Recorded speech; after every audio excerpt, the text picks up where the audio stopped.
Good evening, everybody. Let me take a quick look. Yeah, it's close enough to evening that I can say that. I'm actually doing this a little bit later than I wanted to. And it's fair to say that it's the best way for me to put this.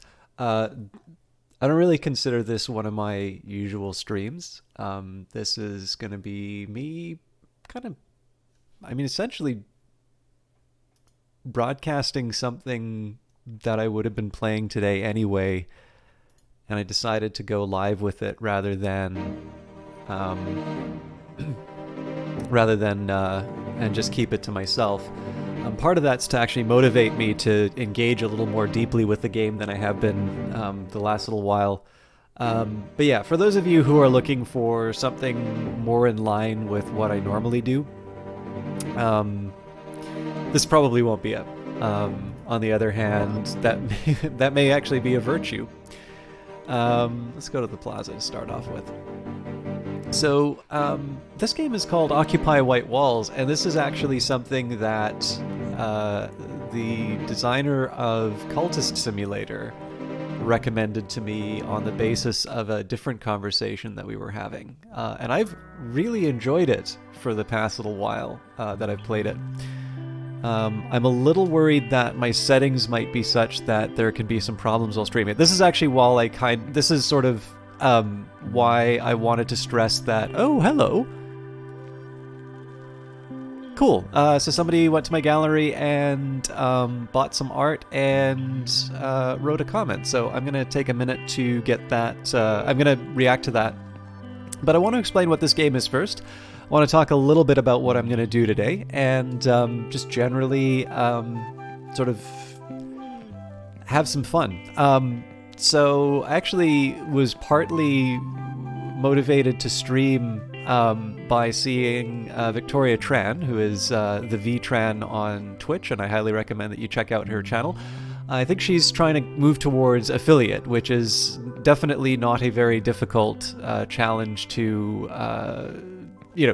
overcome. But you got to put in the time to get it done anyway. And I was actually really struck by, first of all, it's really enjoyable because Victoria is a very nice person. I think probably a lot of you know her from either her work with Kit Fox Games or from her community management for Inner Sloth. I say community management, actually her duties from her last blog post are genuinely impressive. So I think there's business development is one of the factors. I know she does a lot of blogging, and she actually talked a bit about the research that she does for her blogs, which, I know I do research, but that's partly because the only thing that I can really bank on is being able to sort of sit down and wrestle with a problem and try and get to some kind of a conclusion that I reach honestly, or at least through rumination. Whereas if you have someone like Victoria, she has proper industry experience. How many people can say that they have taken a Twitter account to 1 million followers within an hour? There is a certain point at which you'll see people who are writing articles which are an analysis of what other people have done, and every once in a while we get very lucky and have people like Victoria who will write a blog post that specifically talk about things that they did, and that's an amazing contribution. So I think, to me, I always find it a little surprising when I hear someone like that does research, not because I think they're incapable of research, but rather they have the experience and the ability. So I was sort of I just kind of thought that. That's not to imply that I don't think there's hard work that doesn't go into them, but more the idea that I sometimes thought that things would maybe be a reflection of the. Sorry, I'm trying to come up with the right terms here.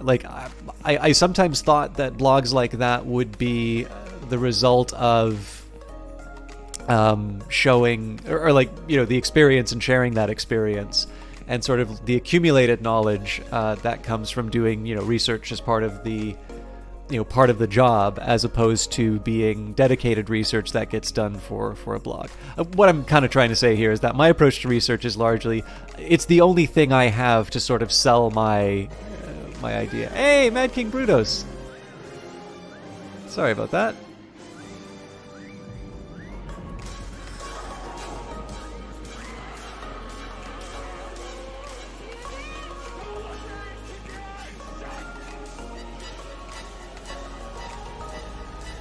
Thank you very much for resubscribing. That's 16 months. This is definitely going to be something off the beaten path as far as quality is concerned. This is really just me playing something that I would have been playing already and talking over it. And I was actually just talking a little bit about counting glassware today. This will keep you entertained. Cool.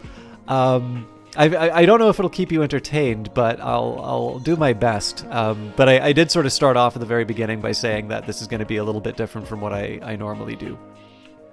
But yeah, needless to say, like, I don't really have much going for me as a, I hate this term, but thought leader when I write a blog, right? At this point, it's sort of like, I'm on the same playing field as everybody else with a Twitter account and a WordPress, account or Medium account or whatever you wind up using. I have to have something that is worth reading,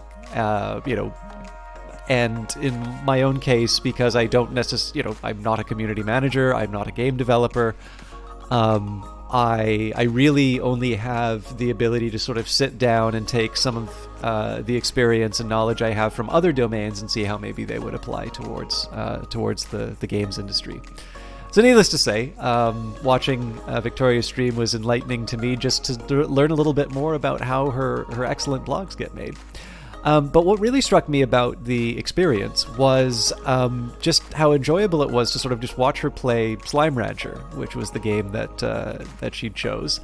And I kind of sat down and said, you know what, I'd like to do that. It's been a while, I definitely talk about my own stuff during games, but my choice of games has definitely reflected feedback that I've gotten from people before. So if people say that I like Hollow Knight, by the way, I will mention one thing that I'm doing for my wandering here. Here are 7 vases to find in your gallery. Here's your first. Send screenshots to Daisy at oww.io showing all of the vases. Win 1 million cubes and this vase. End date is Sunday the 17th of January. So I guess that's tonight. Tip, use F8. Tag us on Twitter. What is OWW? I will explain what OWW is, by the way. But here's the first. And we found one. But anyways, so I'll definitely take feedback that people give. There's 2. In the sense of, people really liked Hollow Knight, and they said I would watch more Hollow Knight if there was Hollow Knight. And I don't like taking people's views for granted, and I enjoyed Hollow Knight, and so that's something that I now specifically make an effort, even if I'm not feeling like playing Hollow Knight that night. I will go out of my way to to play. And likewise on Monday, I've sort of said that Monday's kind of an established strategy day. I like Phantom Brigade, and so I play Phantom Brigade on Mondays, regardless of whether or not I would maybe want to play something else. And I don't think there's anything necessarily wrong with that, but watching... So first of all, I installed Slime Rancher again, watching the VTran play it. But I also just sort of thought, it's been a while since I've sat down... So obviously, like, once I started getting keys for games, once I started doing... once I started doing some...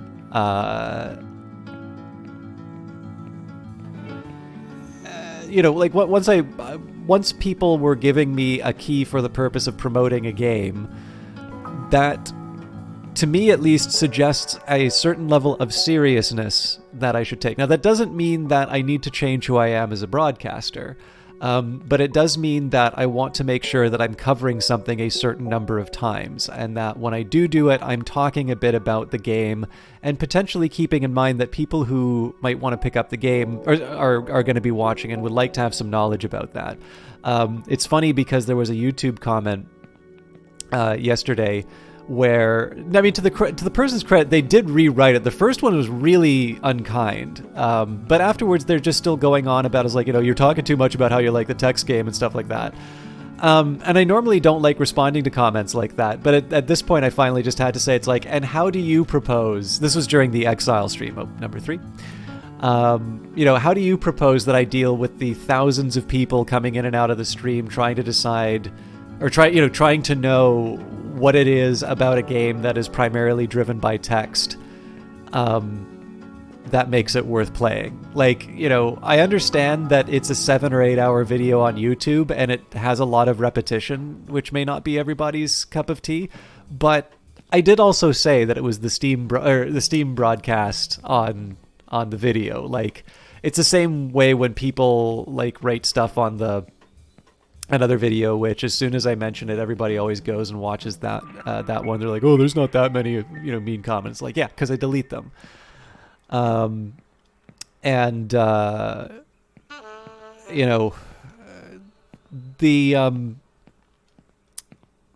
thing is most of the time it's people mad that it's not the video they thought it was, and every time that happens, it's always a video that I've made pains to indicate what it was. It's your venue, your content. It's okay. Yeah, exactly. Valiant Cheese, and thanks for stopping by the way. I will get so we've got 2 streamers in chat right now, Mad King Brutus and Valiant Cheese, but I am going to hold off on the shoutouts for a little bit because, as you can see, I'm just enjoying wandering around the plaza, and I still haven't answered the question about what I'm doing here tonight. So, needless to say, I really enjoyed hanging out with Victoria and her channel. It actually made me want to play Slime Rancher a little bit more. And it has occurred to me, it's been a little while since I've just sat down and said, I feel like playing X. This, by the way, I think is an absolutely wonderful little adjustment to the... You can actually change your perspective. I think it's V? Olaf, thank you very much for the host. So if you want to experience the game first person, you can. I thought this was an absolutely wonderful touch. I don't know whose idea this was, but... Yeah, absolutely. Cheese. Thank you for the host, Olaf. This is actually a little more relaxed on my part, but hopefully some of you will be convinced to try this game out. But yeah, I don't know. I wound up installing Slime Rancher as a result of it, and I thought, because it's been a while since I have engaged with Occupy White Walls, and it's good that I did, because it turns out somebody visited my gallery, so I can show you a little bit about what the experience is like. But yeah, I thought I would share with you a game which is about art, and a bit about what I don't know about art, which is just about everything. Hey, Zankoshu, yes, this is something that I'm hoping some of you are going to try out. So the first thing you should know about Occupy White Walls is that this game is free to play. And in fact, so far as I can tell, the only monetization they have right now is if you are an artist and you would like to have your art added to the game. I believe you pay for credits to have your art put into the game. They did do a Kickstarter. Now, I will mention, my thoughts of this game are not universally positive. I was a little disappointed in the Kickstarter because it felt like they put it live but didn't sort of maintain it. And I feel bad because there's clearly a lot of attention and a lot of love that has gone into this game. And there are some things that make it really wonderful, but I felt that the Kickstarter did not really put the same level of engagement, or I wanted to say effort, but that's I think that would make me sound. I think that's running dangerously close to lazy devs. But basically, I felt that the Kickstarter didn't really, like, you know how you see some successful Kickstarters and it's like daily updates? That didn't really seem to happen with Occupy White Walls. And then there were some comments about like COVID being the reason why it wasn't successful. And I really didn't feel that that was the right takeaway from it. Now, again, in fairness, I did not, like, I'm only going to see the casual comments that get made in the Discord and such. So I do know that the game, like, I actually put a fairly large amount in terms of a commitment to the Kickstarter, because I really wanted to see this game kind of get to the next level. But so far as you're concerned, if you are just a person who wants to build a gallery and exhibit things, there is no cost to you. It is only if you are somebody who is an artist and you'd like to have your art in the game. I believe there's a small fee to have your works brought in. But this is basically an art MMO. And the... this is the starting gallery, so there's a little tutorial when you start playing the game. It's been a long time since I've seen that one. But basically, this is made using the same tools that the developers have. And the whole idea about this is that in my top right-hand corner, you're going to see that I have some cubes, which is the game's currency. I will use those cubes to build an environment as well as buy artworks. And it's largely about sharing whatever art you're interested in places that you design. Now, my place is not going to look nearly as impressive as as what the developers have come up with. If you want to learn more about a piece of art, you can hit E for a closer look. So it's called TBC by Natasha Zupan. It's mixed media. In real life, it is 150 by 180 centimeters. It is work from this year, and it's apparently 24k gold, oil on wood. And if you want to get an even closer, you can see the work there.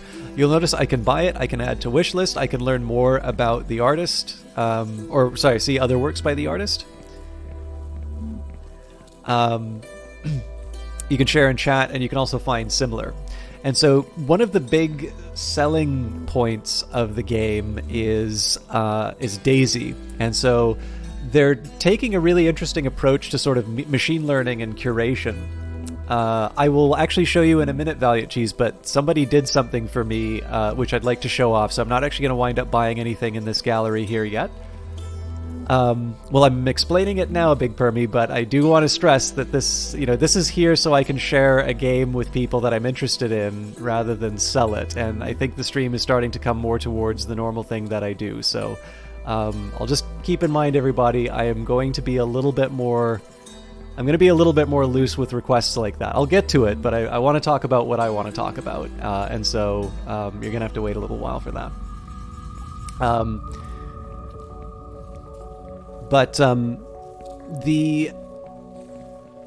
So basically, I think sorry, I'm off track on it.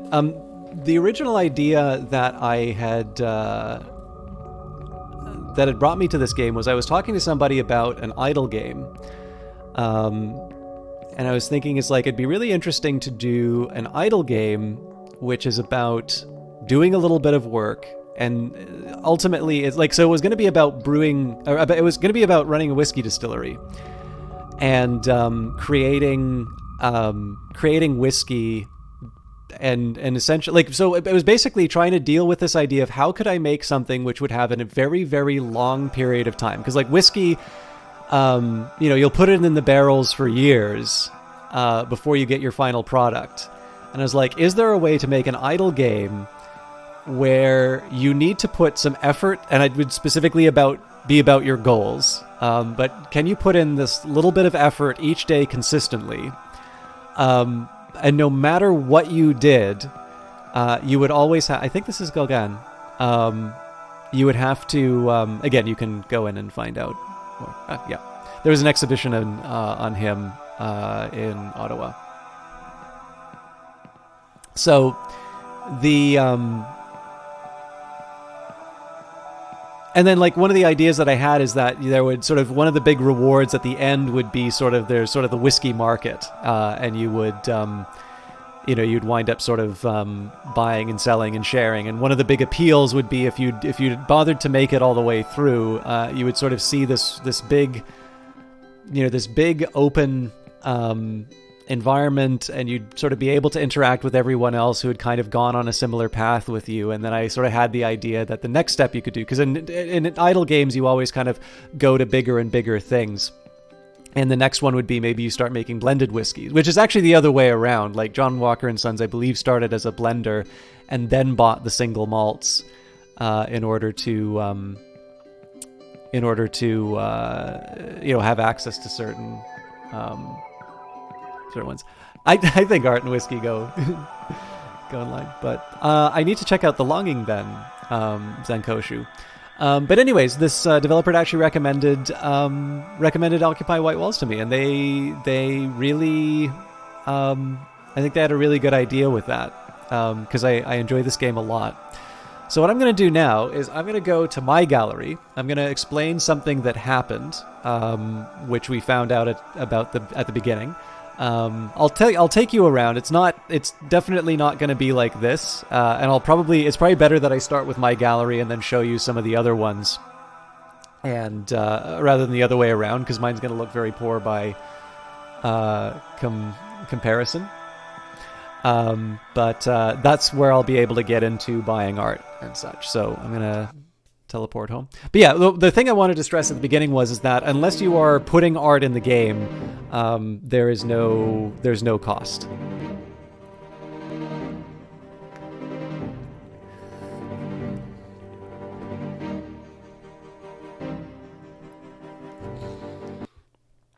All right.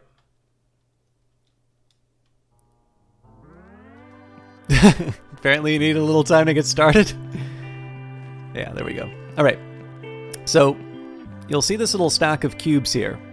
So these are the same cubes as in the top right. So I'm going to hit collect. I am getting the impression that there's a bit of lag. So there's a bunch there. And I got some notifications a little bit earlier that said that somebody had visited my gallery. And I had gotten a small number of cubes from people buying items in the gallery. So, of course, this is my own gallery, but I can take a look at this piece of art. This was not necessarily written in my gallery. Obviously, I don't know the language, so I wouldn't be able to take it. But I like this one. I bought it. As you can see, it says owned. If this was somebody else's gallery and I didn't own it, I could click buy. I pay a certain number of cubes for that. The amount of cubes goes up as you sort of level up within the game. And what happens is...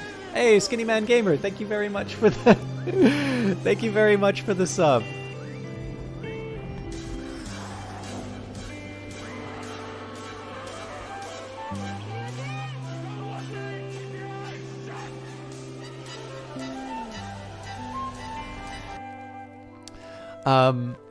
So the basically, somebody bought 2 pieces of art inside of my gallery, so they spent a certain number of their cubes, and then as the curator of the gallery, I got a certain amount of cubes, which were, deposited on my desk. They also left a comment, so I'm going to take a quick look at that. So we actually have 2 new comments. It's been a while since I've been in here. So Alejandro said your gallery is great to visit. Actually, you know what? It might have been Alejandro was the one who. No, it wasn't. Sorry, my bad. And then 8-Ball Hefner said, I enjoyed the visit as well as finding the secret art place. I would come again. Aha! All right. So I'm gonna, so by the way, for those of you that have Occupy White Walls, if you want to come in and visit this, like you will show up on the stream if you come in and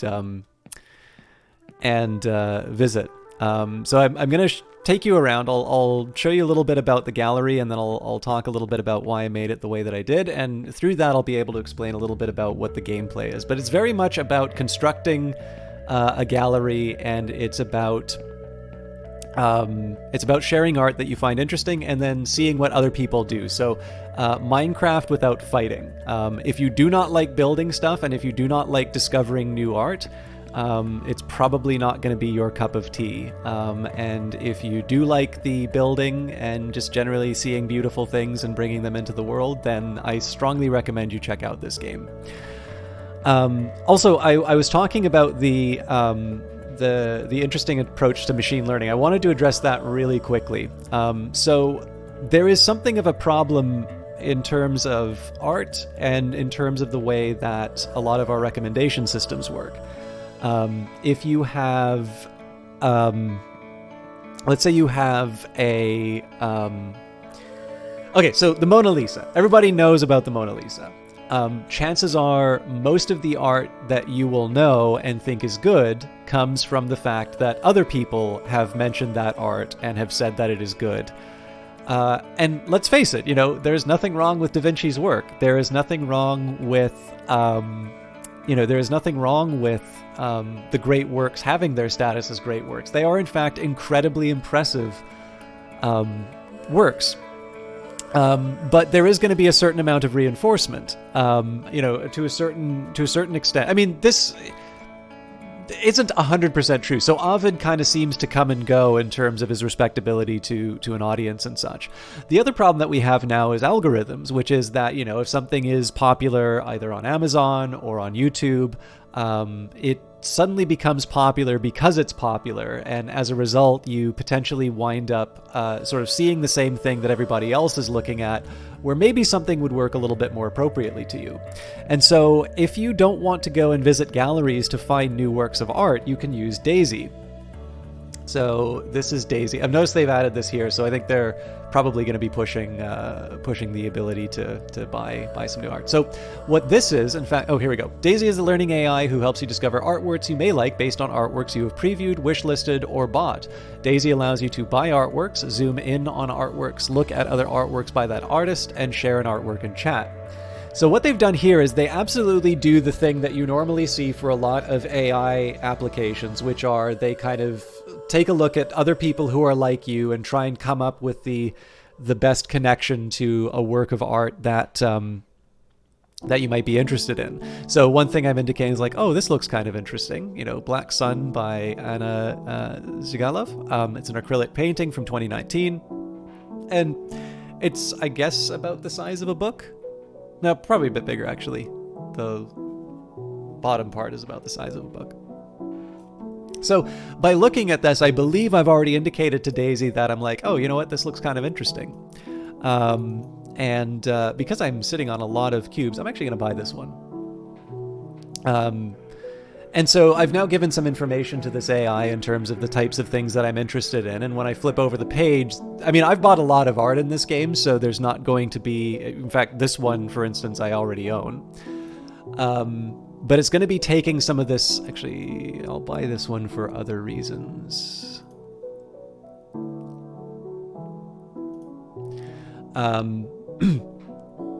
But one of the things that's really interesting that this AI does is rather than just sort of constantly reinforce things that you're interested in, one of the things that they're actually going to do is they will occasionally do a really out there kind of suggestion. Actually, you know what? I can't believe I didn't buy this one already, but I'm going to pick that one up as well. So what's going to happen is as you go over, they reserve a certain number of slots to really out there. The algorithm doesn't even necessarily think this is going to be a particularly good choice for you, but we want to show you something new. And Van Gogh is a wonderful one. And I wish, there's a lot of reasons why I wish I could go to the Netherlands, but I also know The Eyes of Sin is very, very fond of him. This was in response to what Valiant Cheese said. The number of artists we recognize as foundational masters who only achieve significant recognition posthumously is kind of distressing when it comes to thinking about how we culturally support and celebrate artists. Agreed. I think we should go back to the time of the Medici. We should just give all of the money to this group of people and they can become proper patrons and we'll have another renaissance. Kappa's in the chat if you agree.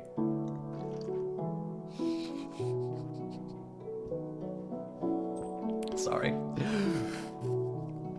But yeah, so if you hit the more button. Okay, well, this game has really pegged me for who I am. But as you can see, there's a pretty diverse set of bits of art in the game, and some of this is going to be a reflection of the works that I've already looked at, but some of this is also going to be some of these choices actually came from the game showing me something that wasn't just me looking at all the different things that I'm already interested in.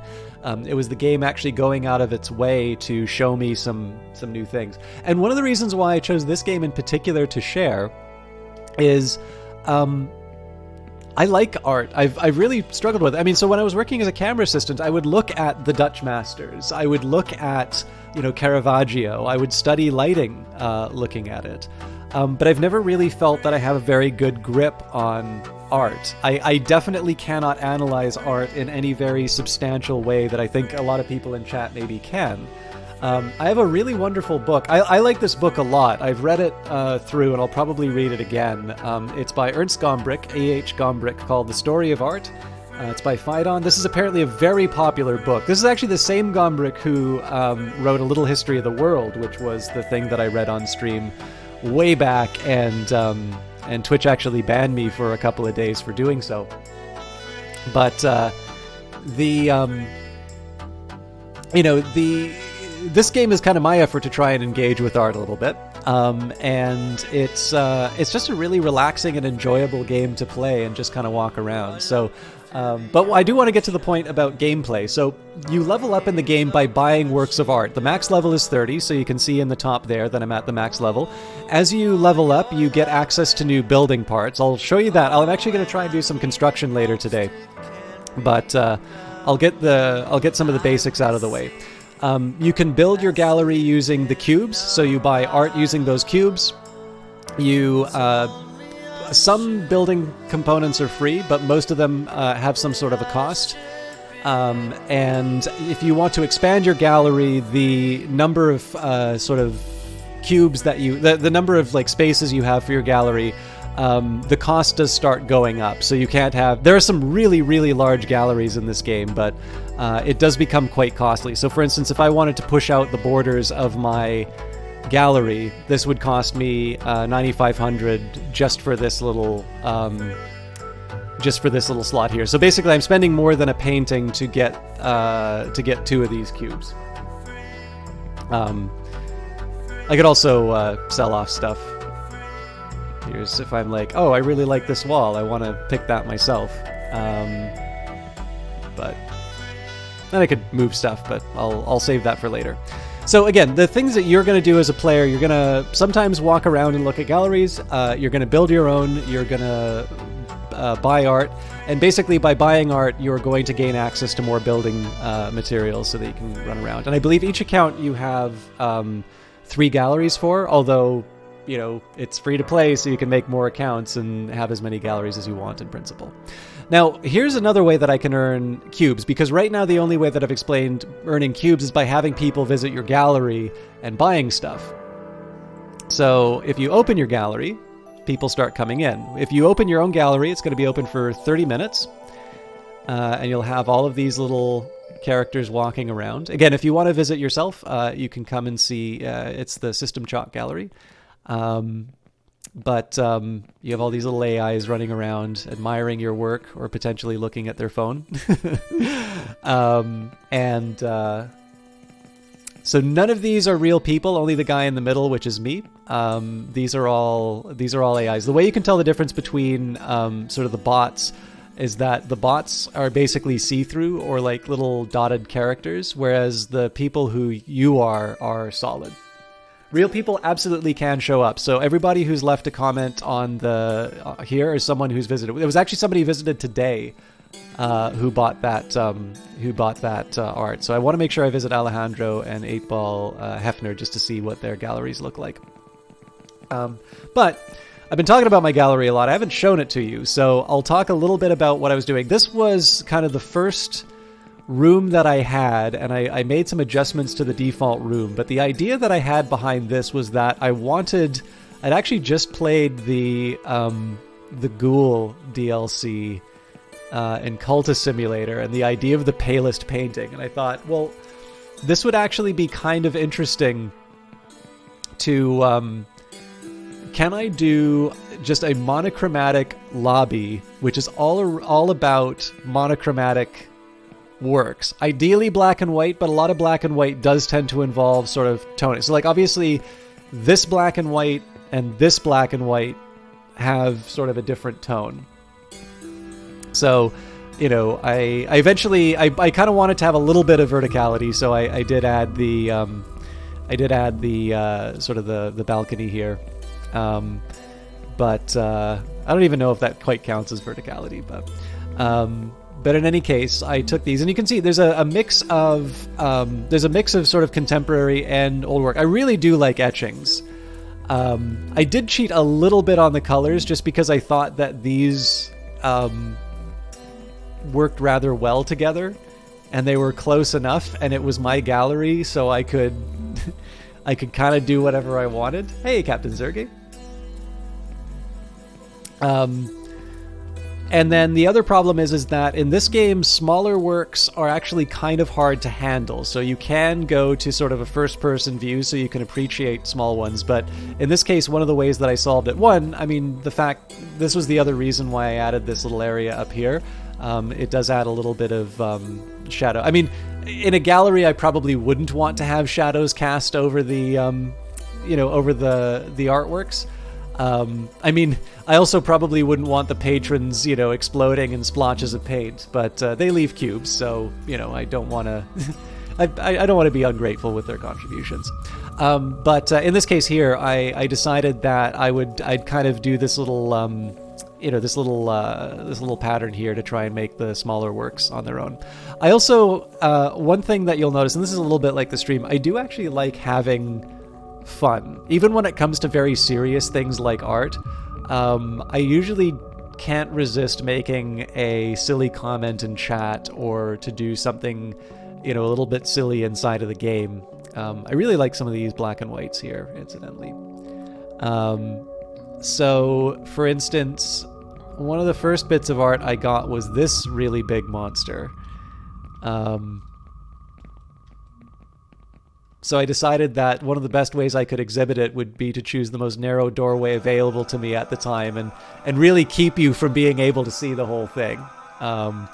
Which, I'm like, so there was a side of me in the back of my head where I was like, I bet I could probably make some sort of a statement in terms of the accessibility of certain art, being limited to these hoity-toity art galleries, and, I'm deliberately keeping you, the patron, from being able to experience the full glory. But I was like, I don't really want it. Like, the gallery is not a manifesto, right? Like, this is just a chance for me to do something silly. Also, there's nothing preventing you from actually walking on the water here, but... You went to the Tate once. It seemed to take it. They seem to take it pretty serious. That would be cool. Have stilts in the wall so you can see different chunks from different angles. Yeah. There's actually a few different works that might work a little bit better for that. But that's definitely something that I can do. But yeah, this was basically the first room that I ever made in this game, and the whole idea was, so it's one of the reasons why I chose this background that I did and why it's snowing. I just really wanted to do everything that I could. I basically wanted to say, how much can I do with black and white? And the answer was quite a bit. So this one, I had these small work. Again, I was really trying to figure out how can I do interesting things with small pictures, knowing that not everybody's going to go into, to first person. This is a pretty good one, actually. Yeah, Alfred Stieglitz. This is his portrait of Georgia O'Keeffe. I think this actually appears in Ansel Adams' photography books. But this was another effort for me to try and do interesting things with small images, because I actually think a lot of this some of these older photographs, some of the, maybe not first, but definitely, like these I think are really great works. But because they are so small, particularly in this game here, if you're not going to do them in first person, it's really hard to try and figure out what to do with them. And I didn't want to just I didn't want to be a one-trick pony in terms of setting them up this way. So I thought, well, wouldn't it be... And again, this is me sort of thinking about having gone to the National Gallery and enjoying it. I'm like, man, what would it be like if I made in a gallery, everybody has to cram together in these really small places to get close to the images. So that's what I did here. I should mention too, I've kind of ignored it because again, I don't the biggest thing I want to avoid is I don't want to sound like a wanker talking about my gallery. So I want to be honest about the ideas that I had behind it, but I don't want to the thing is the thing that I got to keep stressing here is I don't know a lot about art. But I did want to try and do sort of thematic groupings of things. So for instance here, I really liked Albrecht Dürer. He's got some really incredible, it says engraving. I always thought it was etching, and I don't know if there's a difference between etching and engraving. But I'm a huge fan of his work. And what you'll notice here is that it's basically the fall of man, and of course, you've got toil afterwards. This one in particular, because it's its inspiration is from the Inferno. I sort of wanted to try and have, and then there was the gardens on the right side here. So you have paradise and the fall, and that's actually something that comes up in the gallery as well. Yeah, not a COVID compliant room in my gallery. These ones, so essentially I was getting a little disturbed by how bare the walls were here, and I had a whole bunch of other black and whites that I liked. So this one is a little bit more, these are really just more architecture. But again, I really do love this style. So lots of Colosseums, lots of images of the Colosseum, lots of stone, lots of buildings. And then, again, I thought these were looking a little bit bare, so I added some extras. So that was kind of the first thing that I built for myself. And a lot of these remaining rooms are just me sort of trying to figure out, what are some other interesting things that I can do, and what are some of the toys that I have to play with. So one, I did want to set a sense of anticipation. I do like the idea of some mental rest between the different parts of the gallery. So this is sort of saying, okay, we're going to do something new now. A little moment of reflection as you see yourself in. And here, I do like Art Deco. And I had a whole bunch of Art Deco assets. I also wanted to try and bring in some sculpture. So this is definitely a little bit more traditional. There's also definitely a very straightforward, this is also a little bit more of a, I guess, conventional approach to an art gallery. This is probably a little bit more consistent with something that you might see. There is actually one thing that I've wanted to do. I've been debating about it, and I don't even know if I have this painting. I don't think you can search for paintings in this game. So let me bring up my inventory.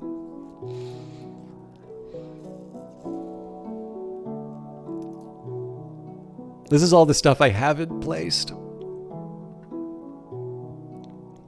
in this gallery.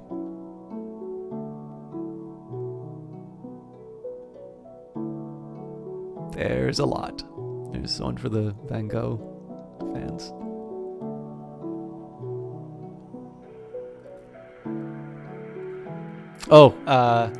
This is a big one. So Hieronymus Bach. I'm very fond of some of the northern paints, another Van Gogh. So Bach, Peter Bruegel the Elder. Do developers have to add content manually, or is the process of adding stuff automated? You mean in terms of artworks? Well, I think that's the only way they make money now. So I think they're manually adding the works as artists request them. I think they've now got one official. I think they've got one official collaboration with the museum now. But in this case here, I think people are specifically requesting to have their art brought into the game, and then they're adding it. But I mean, again, anybody can submit. This is Blake. Caravaggio. Actually, I got this one specifically because of Diogenes, not because of, oh wow, that perspective's all wild. I actually did not know who painted this. Every once in a while, I will get something contemporary. I think everybody knows this from the memes. How much did Blake have to pay to get his art added? He put a penny in the bank, and the interest accumulated brought him there. I'm actually a little disappointed. Here's another one of Diogenes. So he's got way too many clothes to be the true Diogenes.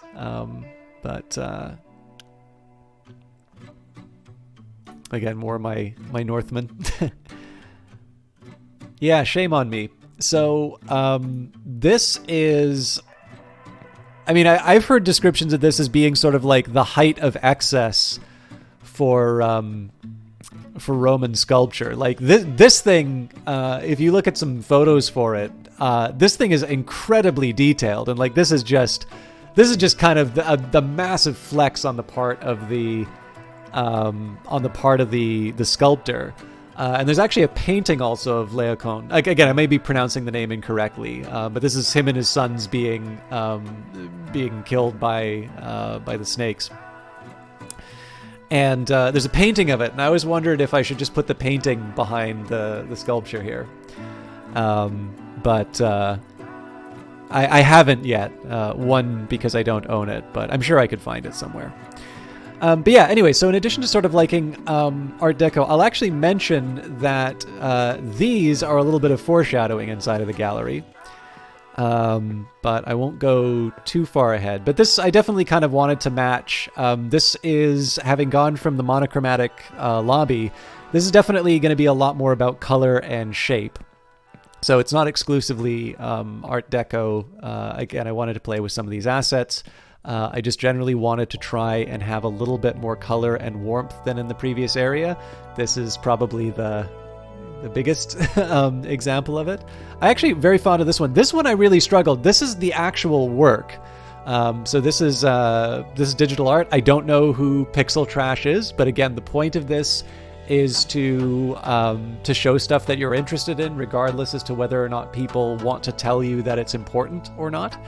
And I actually found that this thing worked a lot better when I gave it a nice, big, chunky white frame.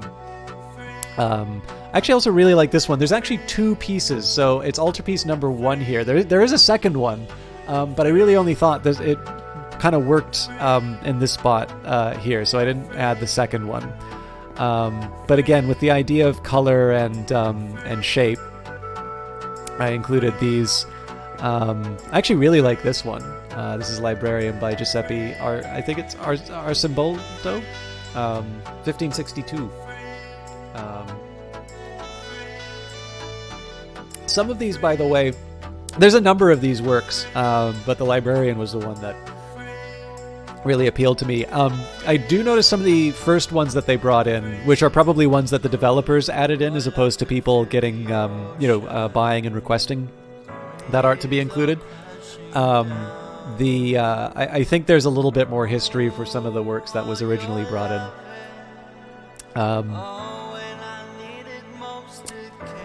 This one I also wanted to highlight. So I don't know if anybody's actually noticed my comment on this. This was like, I think actually we can find the first day I played this game. I do have a comment on this one. Oh, looks like they don't go that far back. Which is fine, because I took a screenshot. Oh no, here it is. Okay. So this one is called I Saw the Figure 5 in Gold, Charles Demuth.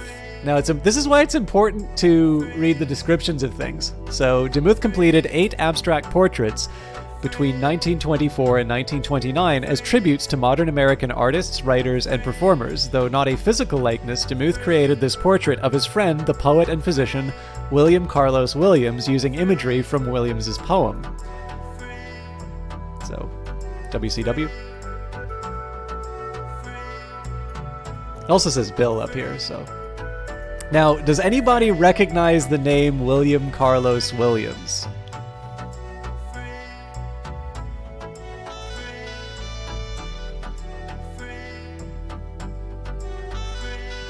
If you don't, this comment that I left will probably be a little bit abstract, but this is just to say, I have painted you out of the portrait, in which you were probably expecting to be in. Forgive me. It was stylish, so sweet, and so bold. William Carlos Williams is the Frozen Plums guy.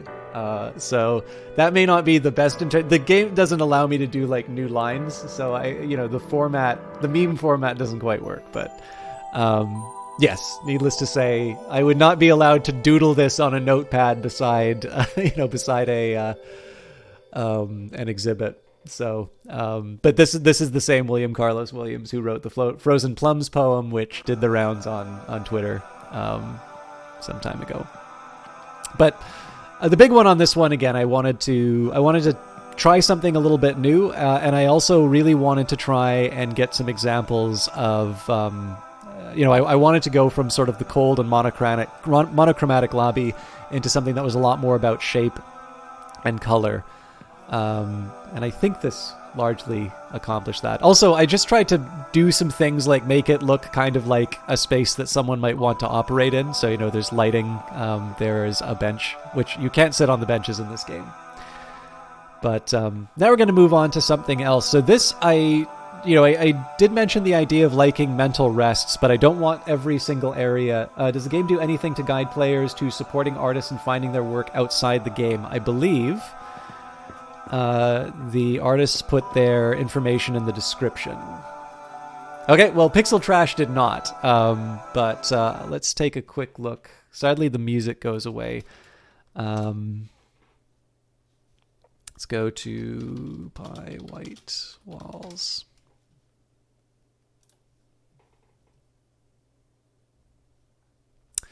Tell you what, let's add... Uh-oh. All right, I'll just read the main page here. So what I'm reading here is... So to say it's a PC sandbox building AI-driven MMO where people play with art developed by folks who really love architecture and abstract characters would be a bit of a mouthful. We could have named it World Curation Craft or Clash of the Aesthetically and Architecturally Curious People, but we chose Occupy White Walls, OWW for short, pronounced as Owawo.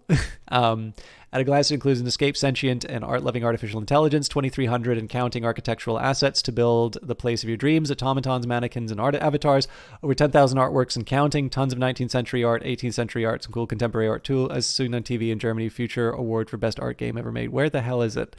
This is apparently still in alpha, by the way. I know they had an FAQ on...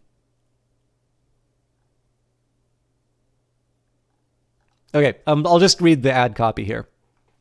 OWW for artists. Every artist deserves an opportunity through AI. Artists are a big part of our vision for OWW.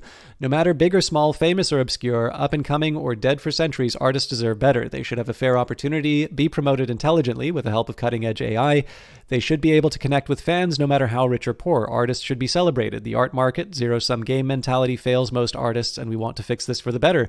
Click here to find out how you and your works play a part of OWW and grow together. There is a 4-minute video with artist testimonials. Great art opens minds. Trouble is, so much of it's behind closed doors or in the wrong place at the wrong time, never connecting with its true audience. OWW has the power to place your art in front of the right eyes, better than any website or art platform that could. How? On the basic level, OWW is a game. Tens of thousands of players create galleries and display art they like. We say galleries, we mean incredibly imaginative, surreal art spaces that could never exist in the real world, which is pretty amazing in itself. But here's the really clever bit. Once players choose art, our AI, Daisy, works her magic and guides them to the art they are most likely to love, kind of how Spotify recommends music. Once they've chosen art they like, other players are invited to come and view it, which means more of the right kinds of eyes on the right kind of art, a bit like a dating site where you never swipe left. In short, OWW enables a world of artists connect with a world of audiences which they could never have reached before, allowing artists to sell their artworks both in-game and real life. I'm interested about this selling in-game. The M word. Artists pay $9 US per artwork uploaded to the OWW Cultra. It's a one-off payment, no monthly fees. Once your artwork is in, it's in. The price means that we're able to continually update the game and AI engine, ensuring the best possible experience for both artists and players. While we would never censor any artwork in the game, OWW is 18 plus rated. The price also deters those that are, well, let's say, less well intended. The internet doesn't need any more dick pics. Your true audience is waiting. So what are you waiting for? Head over to Cultra, upload some amazing art, and unlock your potential to connect with people who will appreciate your art. So...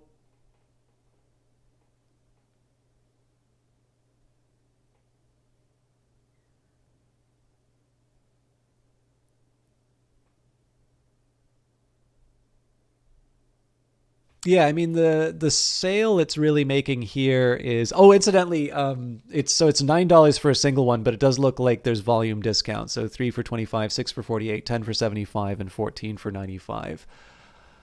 The thing that's weird to me is at this point I'm guessing I'm on board with them on the this can get you in front of people, but where do I find if I wanted to find out about Pixel Trash, the fact that they have not included, they've included their name, but the fact that they don't have a website inside of their description has made that a little bit hard for me. But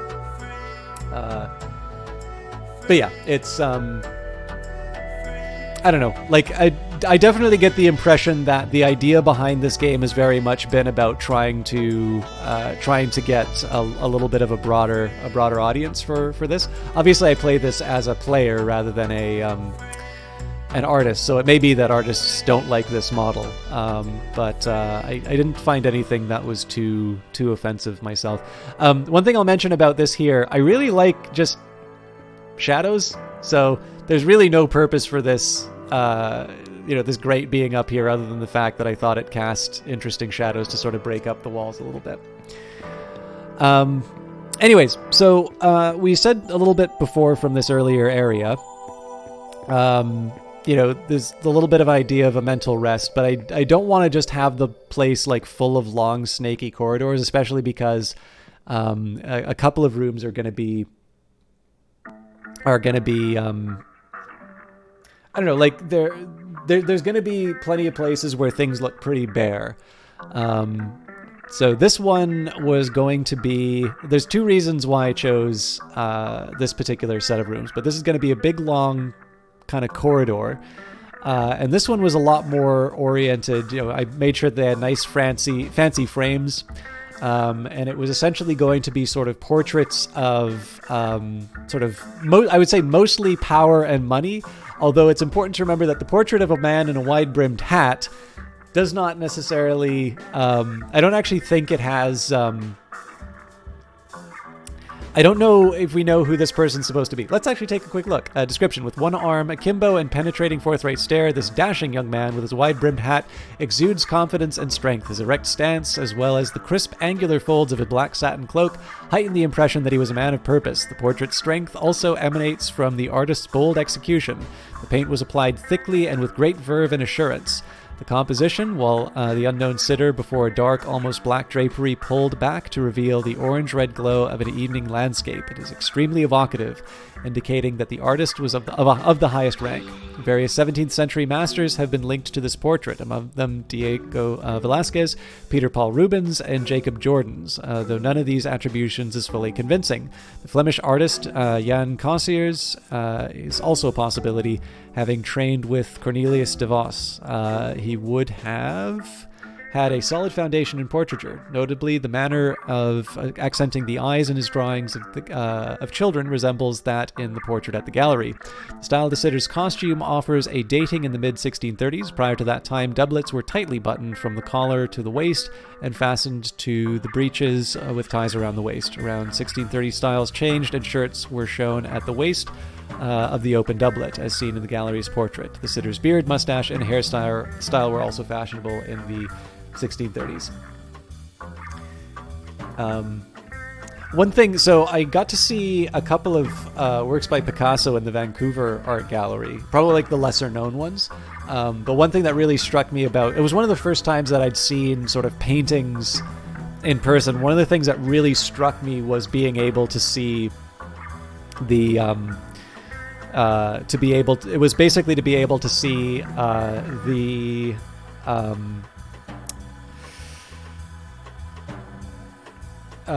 like how uneven, like when there was big clumps of paint, you could sort of see them, and sort of the physicality of it. Obviously, you miss that even when you're looking at sort of a higher resolution scan like this.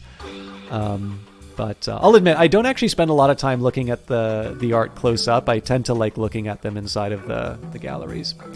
Thank you for the comments on the pipes. This is a bunch of steampunk assets that I got. So, in any case, last one we got here is Odysseus, or Ulysses, who's looking in anticipation of what comes next. This is the room that gets probably the most comment.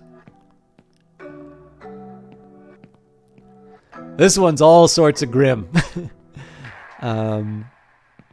So these two are Caravaggio. Actually, I think this third one is as well. Nope, it's not. Saint Sebastian. So these were largely images of martyrdom.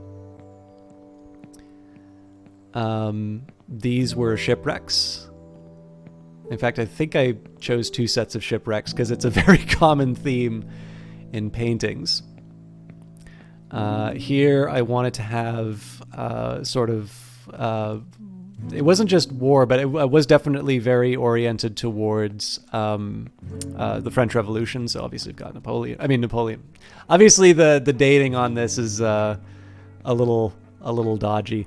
We've got Death of Marat, but we also had here sort of the religious figures, so Saint Michael, and we've got Saint George here.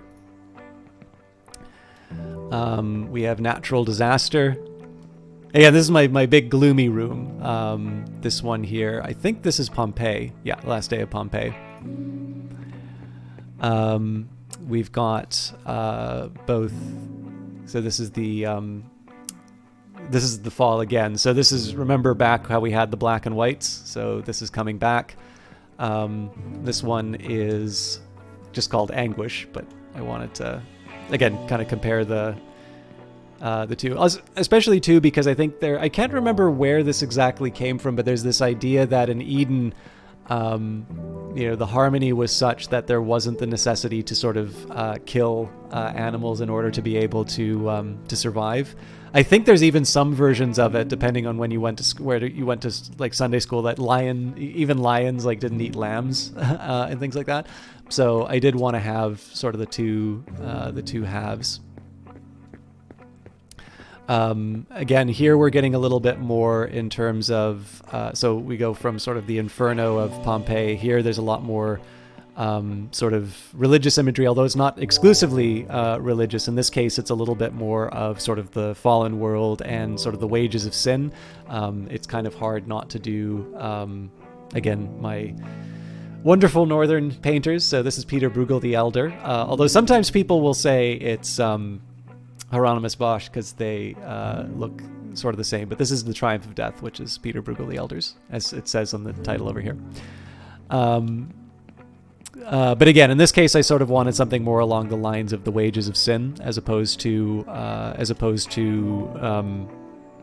other kinds of trash. So in the case of shipwrecks, that's not necessarily the same. This was actually the painting that originally motivated to make this room, which was Gast, which is obviously a World War I reference. And so eventually I decided that I would just do kind of a room dedicated to sort of the fallen world. And then here is Patricide. So we've got, I think this is Philip of Macedon threatening Alexander. Yep.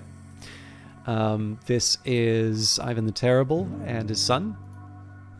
This one is Pharaoh's son. So in this case, this is Pharaoh's actions leading to the death of his son, as opposed to happening in the story. And of course, the very famous painting, if you guys saw the second Wall Street movie, Money Never Sleeps, which is definitely not really all that good, but there is a recurring motif of sort of fathers consuming their children.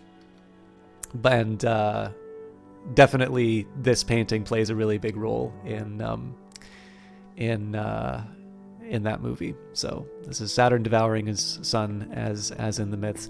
Now I am going to continue on in the gallery, but my gallery just closed, so you only get half an hour where your gallery's open. So this is one of the complaints that people have in terms of the game. They're like, this game is only about opening your gallery for 30 minutes. And I'm like, no, it's about celebrating art and being able to see other people. Like, it's about what you do during the time. Gallery's closed! Get out of here!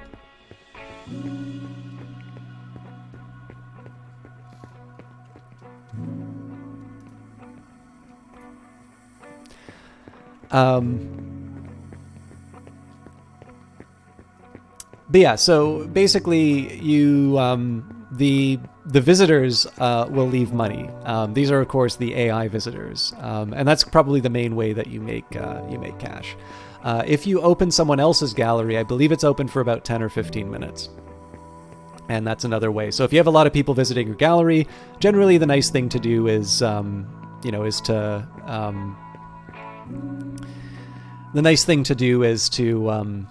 pay for the, or to, open up the gallery so that they can make some money.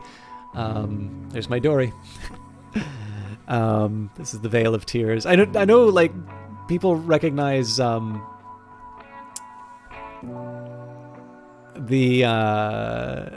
I know Gustave Doré is probably really well known for his etchings for Paradise Lost and The Divine Comedy. No, it doesn't cost you anything to open someone else's gallery. This actually gave me a very interesting insight to someone. So I was trying to explain this game to someone, and I was explaining how, in addition to the fact that you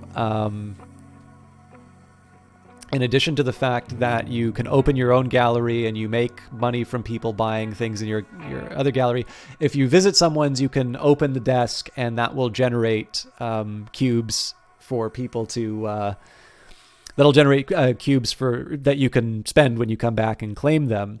And the person said, was like, well, why would I ever do that? And I was like, because somebody, like, I'm just thinking to myself, I was like, because somebody made a beautiful gallery and it's a nice thing to do that costs you nothing. But like, knowing a little bit about the person who said that, I was like, it maybe also doesn't surprise me that that they said that. But yeah, anyways, so Doré is definitely known for his etchings for Paradise Lost and The Divine Comedy. But in this case, I am very amused by the comment here from Holy Dave 21, when you're the last Deliveroo rider in the whole quarantine city. But again, there is this is also anticipating where the gallery is going to be going. So this took me a shocking amount. It is very hard to do narrow stairways like this. So I'm still not 100% sure on this choice up here. So one thing I definitely wanted to do for the gallery is to have a glass... Okay, not that kind of glass ceiling, but I wanted to have it so that you could actually look down at the people... viewing down here. If I wanted to make this sort of like St. Augustine and talking about one of the pleasures of heaven if you got bored would be looking over the edge and seeing the torches of the damned. So, I was thinking of maybe doing like orange lighting to make it, but I was like, no, I'll keep this room as it is. I've debated about filling this whole area with art. I would prefer not to, except that this is very bare.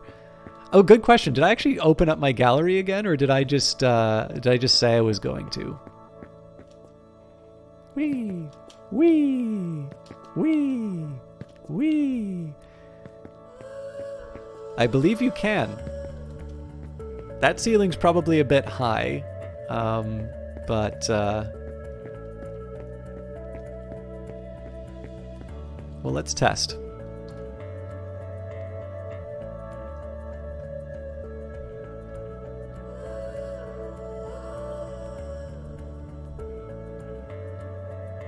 I actually have a very specific artwork I want to test with.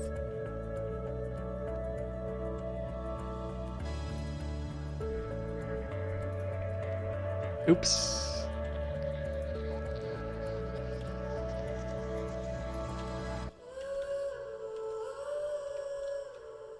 No, you cannot put things on the roof. Although I have been impressed with some of the things that people do. I have been impressed with some of the things that people wind up doing in this game. So there might be a way that you can trick the game into putting art on the roof or on the ceiling. There's a very specific reason why I got this work of art. I'm not going to say anything. I am just going to...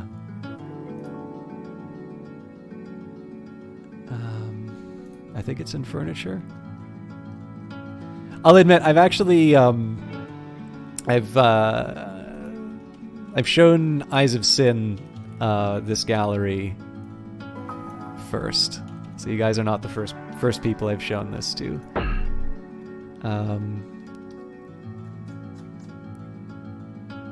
Problem is, I don't exactly remember where all this stuff is.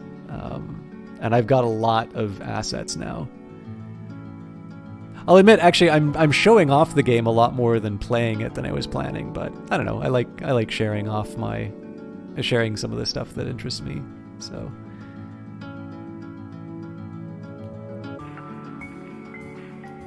there we are.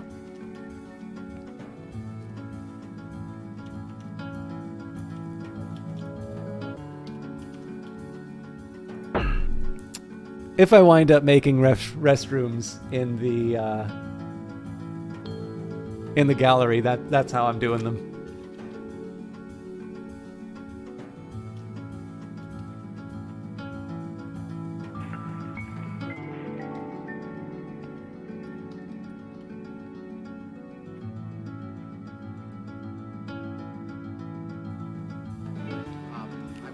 Frick, thank you very much for the follow.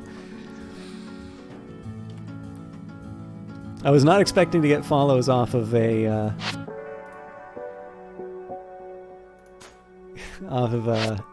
silly little I'm just sharing something new. I don't know if anybody else found that funny, but I like that idea for a restroom. This game is about you exploring and curating the stuff that you find interesting and then showing off your gallery. Yeah, I think so too. Okay, yeah. So to answer that earlier question about whether or not the NPCs... I have seen NPCs in that area, but yeah, it does look like they definitely spend a lot of time in this earlier spot. But yeah, so there was one final part to the gallery, and then I can show you some of the scene. I was actually delighted that one of the commenters mentioned it. Because obviously, I mean, I've already talked a little bit about some of the cheeky moments inside of the design of the gallery and such. Yes, people can read and contribute to the guest book.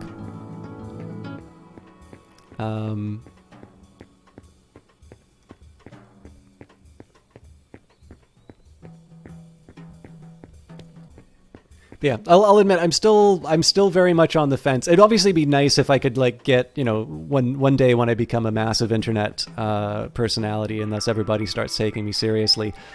Presumably, then we'll have a big party so that the elite can look down on all the people examining the room. This, like I said, this is the one where definitely for me, I think between the idea that I had for a room and and people's response to it, the distance between execution and reality seems to have been the smallest. Like, it really feels like people kind of picked up what I was doing there. But there's one last step, which, you know, again, we had the Dore painting, and, you know, having seen the Fallen World, I wanted to end. This is the Dark Souls of Occupy White Walls. The Last Judgment by Michelangelo is an absolutely massive painting. And so what I wanted to do, again, I wanted to try and come back to that idea that I had with that earlier painting of forcing you to see stuff like that up close. So I was delighted when you were mentioning it'd be interesting to see it in different layers, because obviously this is a massive painting. And this is the thing that I think is so interesting about Occupy White Walls, is because, you know, you're in the Unreal Engine, you're able to sort of have a space and you're able to dictate how people are engaging with it. Like, you'll see a lot of different interesting ways that people have tried to fit this into their gallery. And I definitely want to say, no, you're like, there's a lot of detail and wonder in this. Now, obviously, you're also dealing with the limitations of, like, clearly this is a game asset, right? You're not able to see all of the detail.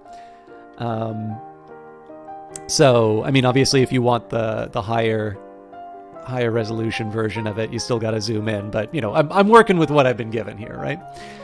But yeah, so people struggle to use to fit this into their galleries. This is also where I'm not 100% done, but what I decided to do is I wanted to, having been now in sort of, we've had two sections where it's sort of dark and gloomy and sort of underground.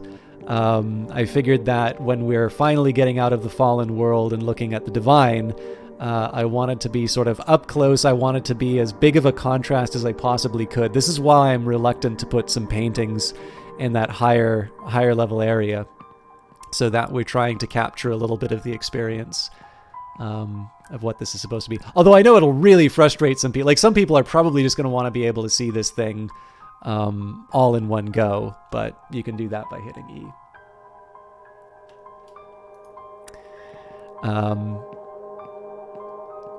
But there's also a couple of other little details which maybe now, I mean, because I'm the one taking you around on the tour, I thought maybe I should show you. I was able to take advantage of perspectives. For instance, you've got the beast just hiding behind you in this one. And the idea is hoping, because of the way that this was designed, that people would maybe miss the fact that... Now, obviously, I mean, this is not the beast from Revelation or Daniel. This is a Japanese work of art from the 13th century. It could not possibly have the interpretation that is implied with The Last Judgment. But boy, do I really like the idea of someone looking at that and completely ignoring that the artist is Japan. You know, I do like that idea of that hiding in plain sight. And if I do get around to building more on the gallery, I'll actually show you a little bit about how this works.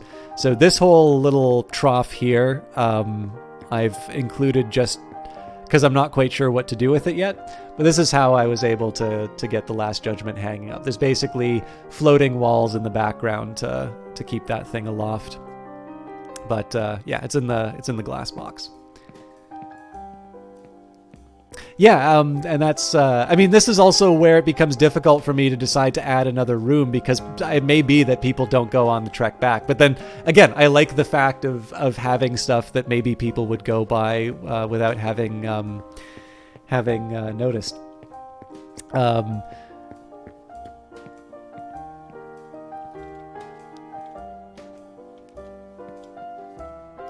Like I said, I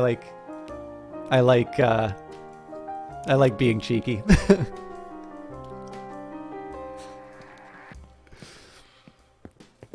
So one of the reasons why I want to add a room here is just so that you don't have to see all of the areas you've been in previously through the glass box. And now I'm going to go back to the entrance. I'm really liking some of these reactions. I hope some of you do wind up checking out this game at some point. So you can also kind of see some limitations that I have as somebody who plays games like this as well. You do kind of notice that the only shape I'm really good at making is sort of big boxes. And this is sort of my failure as kind of like a level designer. I'd like to think that every once in a while I'll have some good ideas for spaces. But I don't know, like, you know, especially when I play a lot of modern games, to be able to just see the way that they're able to make... I mean, like, the lobby is inherently more interesting than pretty much any of the other places that I make, because it's a little bit more than just... Also, I really wanted to make sure there was at least one part where you could sort of look out into the distance. There are, by the way, more backgrounds. Again, I have a lot of assets in here. So if I wanted, I could...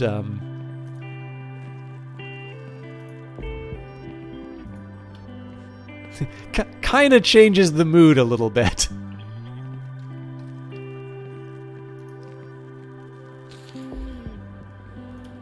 you can get an abstract view. The snow works a little bit better in this kind of background. Oh, did I not own this yet? I gotta buy that.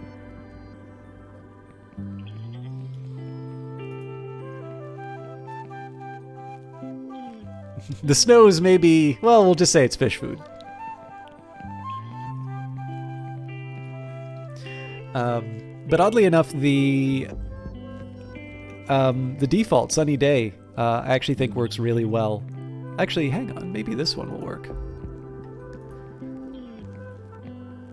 Oh, I prefer the water, especially because of the. Oh wow, they changed it too. This is what I get for not having been around in a while. I still think this works best for me. The desert's a little... So what I really like about this one is that it complements the white. Are there any interactive components, scriptable things, doors, buttons, etc.? Yes, quite a few. I think a long corridor with cubby holes through both sides as you walk by and have one painting on each side. That's funny you mentioned that, Zankosha. That was actually one of the things I was thinking of doing with that area, specifically because I have so much of the area you've been behind. Like I'm trying to come up with a way to I'm trying to come up with a way to sort of credibly give you stuff to look at while also moving you past the parts which are going to be papering over the the fact that you can see so much of the rest of my gallery. But there is one last little secret bit that I've got. So you can actually see it because of the third person perspective. If you go to the edge and you look down, these are actually all of the assets that you start with when you start a new gallery. So I didn't sell them, I just moved them to storage. But there's a little bit more. If you get past them, there's the private collection of all the good stuff.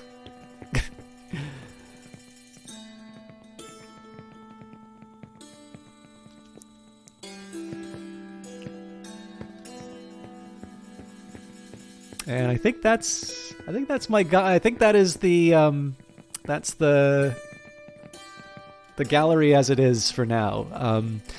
So I did want to get some more. Yeah, no worries. So this was actually going to be probably the smallest part of the stream that I had planned. But I do. So I don't have a lot of time, so I may have to save the contributions or expansion of the gallery a bit later. But what I want to do now is I'd actually like to spend some time in other people's galleries. But I'm gonna do. I do have a couple of things that that I kind of do as a regular pattern. So I got 12 minutes on my timer over here. I've got a gallery which I'm going to be using for test cases. Actually, the NPCs also wave at you. I was a little confused. I was like, why is somebody in my gallery right away when I opened the gallery? And I only realized afterwards that the same names kept coming up and having sort of the same very consistent behavior. So yeah, this is my second gallery. There's not too much to show here. Like, this is just kind of like, I kind of like these paintings. I'm going to use this as an experimental space when I feel in the mood, but I don't want to make any drastic changes to my my main gallery. It is kind of nice that I now have two sources of income, so I can open this gallery and just let it run. This would not be the one that I recommend you look at, but I do have my Diogenes. Two of those. And I will admit, right, so Rembrandt van Gogh, this is definitely probably giving a fairly decent representation of the sort of stuff that I'm quite attracted to. Like as a default, if somebody's like, yeah, what kind of paintings do you like? Probably a little bit more yeah, as he picks the Triumph of Death. Garden of Earthly Delights. This is probably a little bit more consistent with what you'd maybe expect. Do you set the music that plays in your gallery? No, this is the game's default music. And hello, Elminster, 111th of his name. How you doing? Obviously, I'm also doing the same trick as before. The bigger painting with the water separating you. But again, there's nothing that actually stops you from walking on the water. So another thing that I do, and I don't think they're watching, but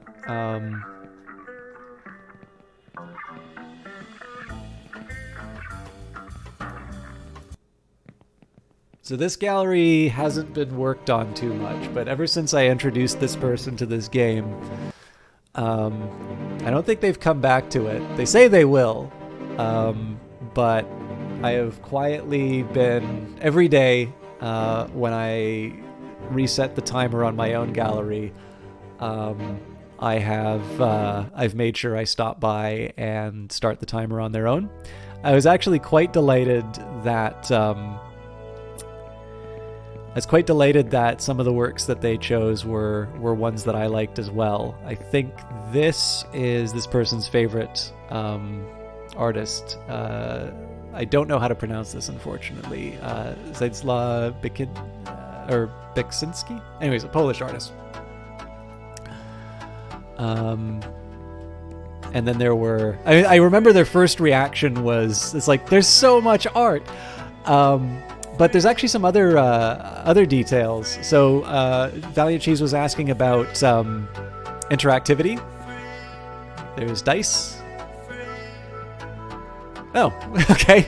I don't think they normally produce the same result.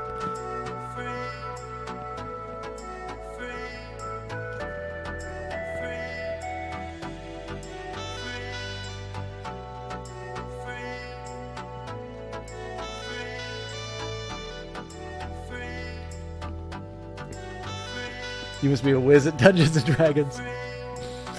In the thumbnail, there was a smiley face on the wall. Was that a piece of art like the framed paintings you've been clicking? What does the game have in... Oh, yes. Was that the... So, yeah, there are LED lights that you can mess around with a little bit. So, sorry, I just wanted to clarify. So, the fact that I've opened this person's gallery for 10 or 15 minutes, they're going to be earning, which again, it's not as much as you would see on, on my like if I was opening my own gallery. But I want to make sure that when they do come back to the game, if they come back to the game, they'll have a nice big stack of money waiting for them. I don't know if the Plaza has any examples, but I think I know what you're talking about. So yeah, it's definitely, you'd not be able to create any of the works that you see in the galleries, like so the proper paintings. Yeah. All right. Actually, now that I think of it, the Plaza may not have them, but I do want to give a couple of examples of the assets you can pick up. So I will table that question for a second, and I'll get back to I'll get back to you on that in just a minute here. Uh-oh. I mean, this is the developer's gallery. Presumably, they can afford whatever they want, but I kind of do it reflexively. Now, in this, if you want extra parts for your gallery, you can buy them from the two merchants. So there's Larry. There once was a human named Larry whose life was a little bit scary. His family was quite oppressive, and Larry became quite depressive. One day, Larry found an old rhyme in a tome as ancient as time. The chant made his pains go away, but there was a high price to pay. I actually think that's changed.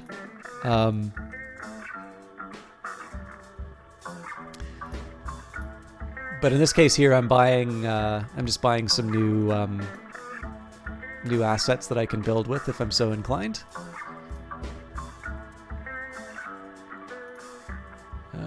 Okay. Peggy, true interplanetary capitalist, came to Earth for a hostile takeover. Unfortunately, landed in Atlanta, made his way to Hollywood, and worked as an extra in sci-fi films in the 1950s. Would not shut up about the scene when they appear in the background in Forbidden Planet. Moved from film to games in the late 2000s, hoping that NPCs might one day profit from their own microtransactions. Now, I think they just did a patch, so there are some new things that are being added that I don't own yet. But you'll notice there are a few of these which say I already own them. So this changes every day, so it gives you a reason to keep coming back. So obviously you've got text, which you can play around with. You've got you can also put your own signs. There's also some really neat new additions. So this one.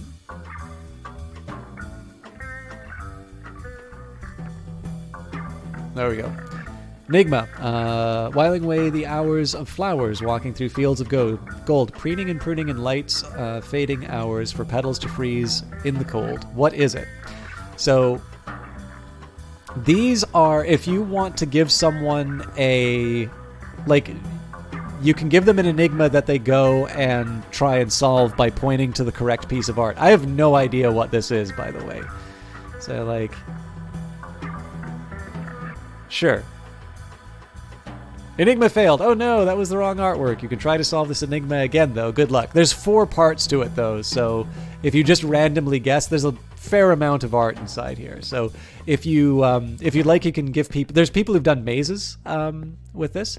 You can also do teleport. So this is teleport home, but you can actually teleport to other galleries as well. So I think this is a collaboration with a real-life art gallery, and they usually have a preview realm. They may not have it now. But yeah, normally there's a section that shows you all the stuff that's coming up. But I do know this place looks different from the last time I visited it. I'm actually trying to find an example of a door. Oh, actually, sorry. There you go. So that one opens automatically. I think there are ones that you can manually open. I don't recall, though. Usually they're pretty agreeable. Sometimes they smack you in the face, but...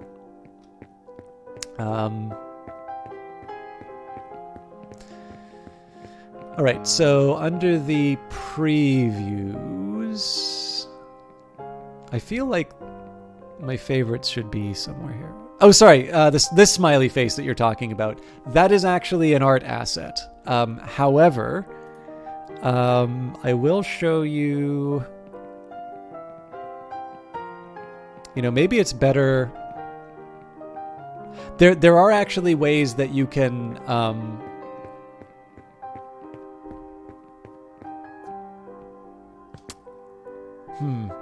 I'm trying to think of the best way to do it. Okay, tell you what. I want to do some of the stuff that I had in mind, so I'm going to head back to my gallery really quick. We'll see if we run into one in the wild. I could have actually just used that mailbox, actually.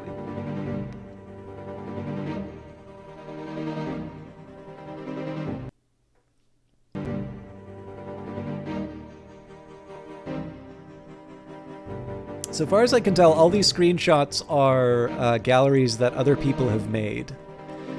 If you press F8 as well, actually I can show it to you now. So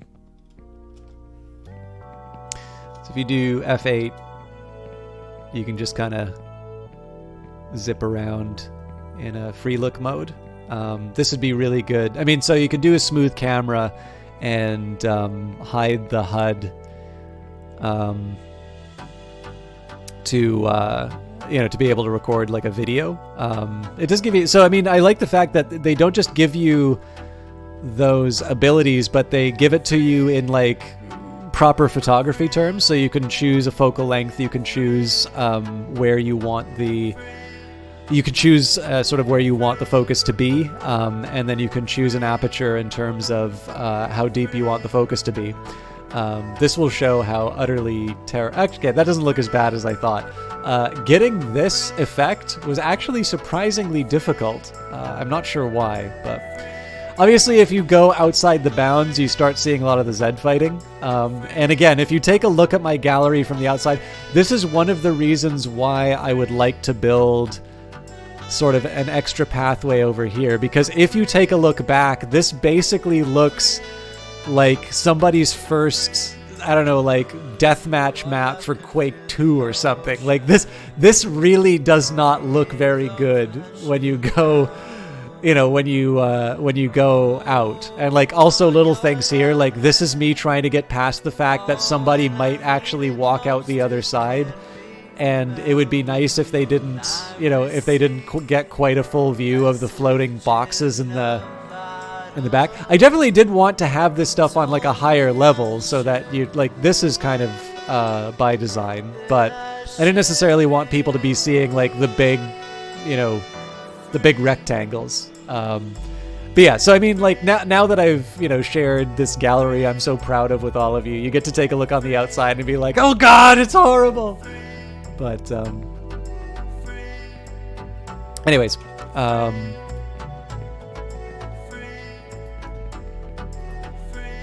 I love the beginner's guide. But what I wanted to do was catch up. So Alejandro, I should visit there. It's actually gotten a little bit harder to find people in this game now, but that doesn't mean we won't try. No, I gotta make sure I spell this correctly though. Sorry, I just gotta take a minute here.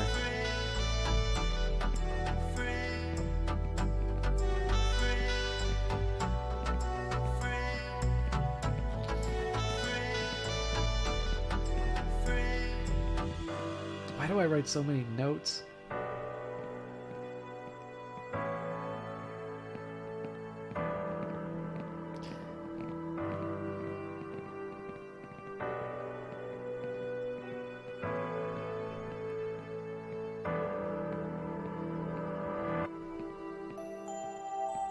I was just trying to write down both names so that I don't have to keep going back to my guest book.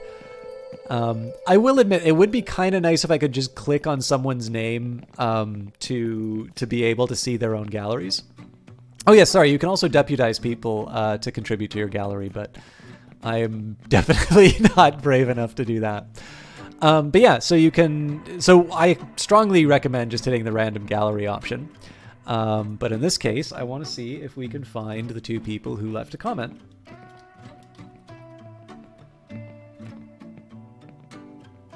Oh, we've got two, and this person's at level 30, so either they are not done or they haven't bothered to take a photo of their gallery. And the Vision Futura, I might have actually visited this one before. Let's take a look.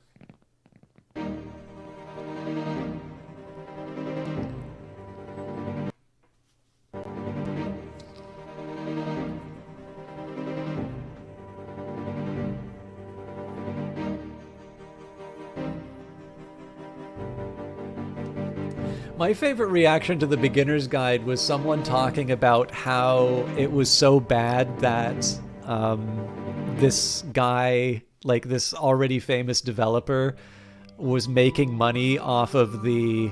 so this is the one drawback with this game, is that the most like really impressive galleries, I've almost certainly been here before.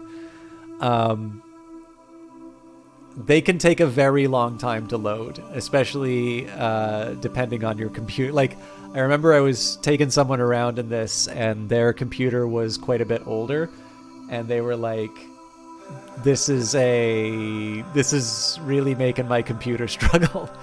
So we'll just say that this is a preview. But yeah. Anyways, yeah, so the reaction to the beginner's guide where people were like, oh, you know, isn't this terrible that Davey Wreden, who's already been successful, you know, is exploiting this person's work even though they told them not to do it. And then what was even better was like the counterpoint takes, which accepted that like totally unquestionably, and then turned around and said, yeah, but it's okay because with the Steam refund rules, you can easily complete the game within 2 hours. And so, you know, it's up to the player to decide whether or not they want to give him the money for the game or just refund it for moral reasons. And I'm like, how could you have taken a bad take and like turned that even worse? Like, that is the worst possible justification. Like, at this point they're saying is like, yeah, I'm actually totally okay with what was just done here. But because you're able to like take the money out, it's like, So it looks like Valiant Cheese and I read the same article. I don't actually remember the article that well, but what I might have actually saw was a comment that was taking the article's point, now that I think of it. But anyways, this gallery's looking a little familiar.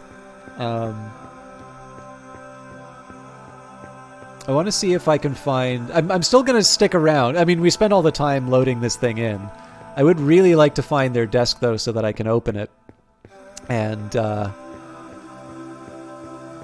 So in this one, you can notice that the curator has labeled all of the different artists in the areas. There's the desk. All right, I'm like pretty sure. Huh.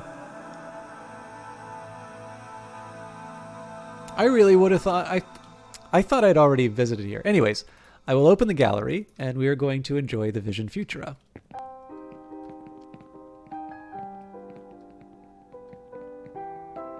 If anybody wants to stop and look at any one of these specific images, I'm fine with that. But I usually just kind of like walking around and seeing them go through. I actually think I own this one. This is like the coronation of Napoleon, isn't it? Yeah. So one way that this curator is getting something to help them out in the game is just by opening their gallery. There are this is eye-catching.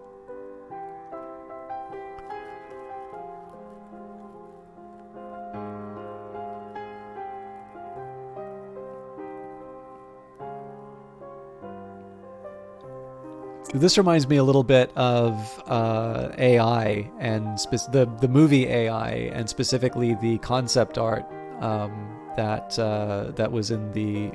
I mean, this wound up in the Spielberg version as well, but some of the concept art in sort of Kubrick's earlier notes had some faces that looked a bit like that.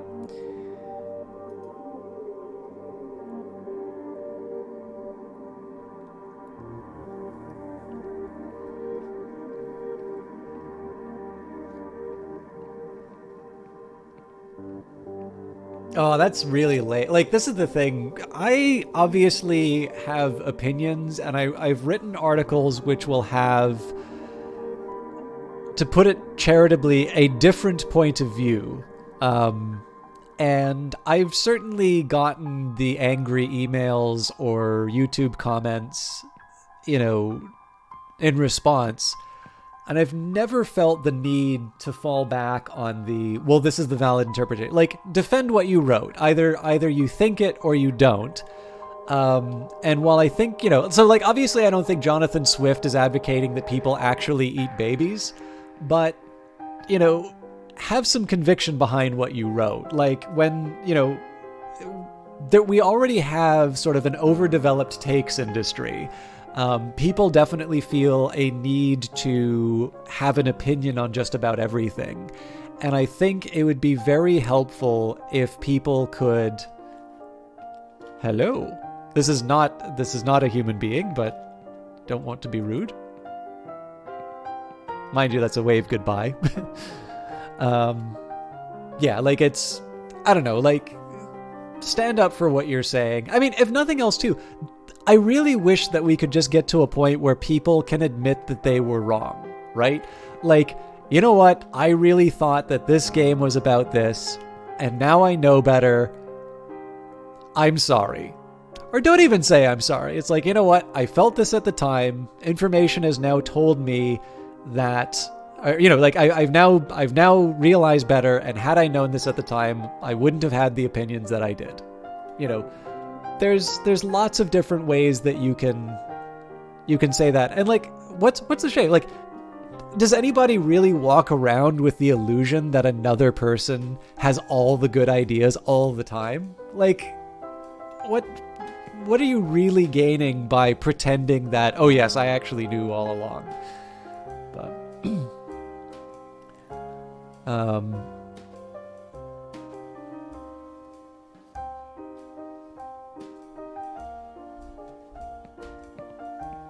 sorry, that was like just a straight up rant for no benefit.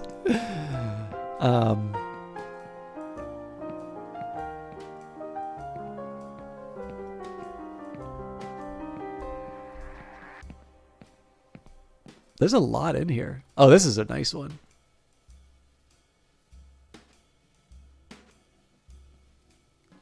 So I'm a little curious. Like, it looks like it's a very conventional photo of, I don't even know what building this is, but when you take a look at the background, obviously this is a somewhat kind of alteration.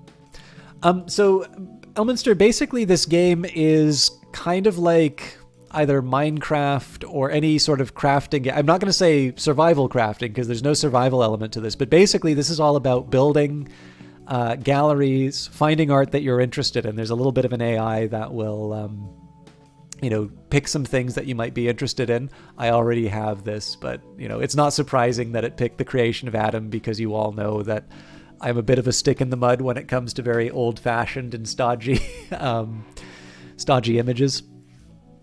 Yeah, I mean, so the way, so if you, I mean, I'm not really one to talk about loot. Oh yeah, you know, sorry guys, we had a couple streamers in here and I didn't ever give them their shout outs. So we've got Mad King Brutos. I don't know if he's still here, but Mad King Brutos does stream. I've actually just recently got into streaming. I'm sorry if I missed you, Brutos. You may also still be working. He was doing Stardew Valley when he was testing his stream, but I think you did Phantom Brigade for your first actual stream. And then we've got Valiant Cheese, who is a game developer. He's probably worked on some stuff that you may have enjoyed, because he's got a fairly broad and interesting resume. But yeah, so again, all of this was a chance for me to say, it's like, if anybody should be talking about loops, it's Cheese, who actually designs games.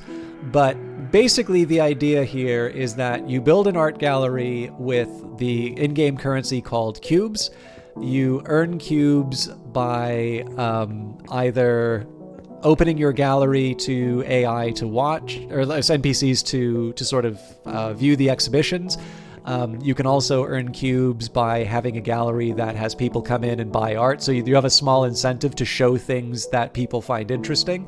I've actually been quite happy at the number of people who wound up buying things inside of my gallery. But the main way that you get the main way you get cubes is just by opening your own gallery for half an hour. And so it's essentially just spending time in the game that does that. And as you buy more art, you unlock more assets, and then eventually, when you get to level 30, you've got all of the different assets that you can unlock, but you're probably sitting on a nice big stack of cubes, which you can use to buy new items. So it's kind of.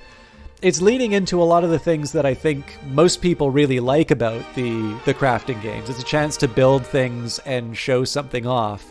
And the neat twist that this game has on it is that you're not just building a space, but you're building a space to show things that you find interesting off. And in this case, it's art. Although obviously it's expanded. So, you've got film here. You can sometimes you just want to show off a really cool looking space. I'll show you a couple of examples that I'm into. But there's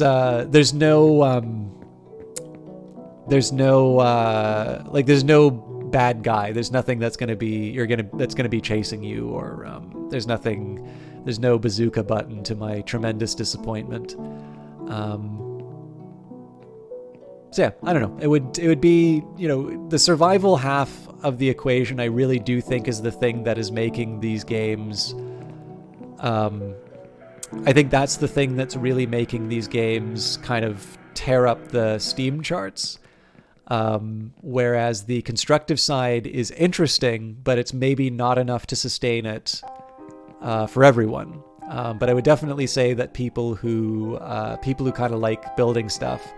One person I showed this to is someone who made a little bit of money, building these environments in Minecraft for people. They really like this game. So, everybody's kind of got their own take. I'm curious, what do you guys, the bad guys, the art critic and all of us, I mean, again, you can leave comments on every single bit of art. It's interesting, the economy is about engaging with spaces and having your spaces engaged with to incentivize investing time in the game, but it doesn't feel strongly pushed on players. You can still go off and explore and enjoy without. Yeah, absolutely. The only thing that's limited is if you don't open your gallery, if you don't have cubes, then you are limited to building with the free assets, and you will eventually not be able to buy paintings because paintings do require cubes. But of course, buying paintings is how you advance inside of the game, so. By the way, I occasionally play... Oh, this... You know what? I bet this is the thing that this guy bought off of my gallery. And I remember this guy... So I've seen his comment before. I just never wound up visiting his gallery. But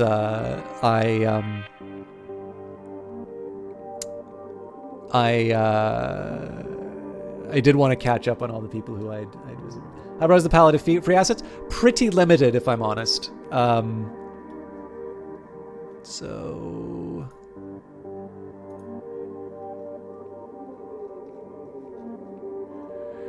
So Christmas decorations, I don't know if there's a sort by price.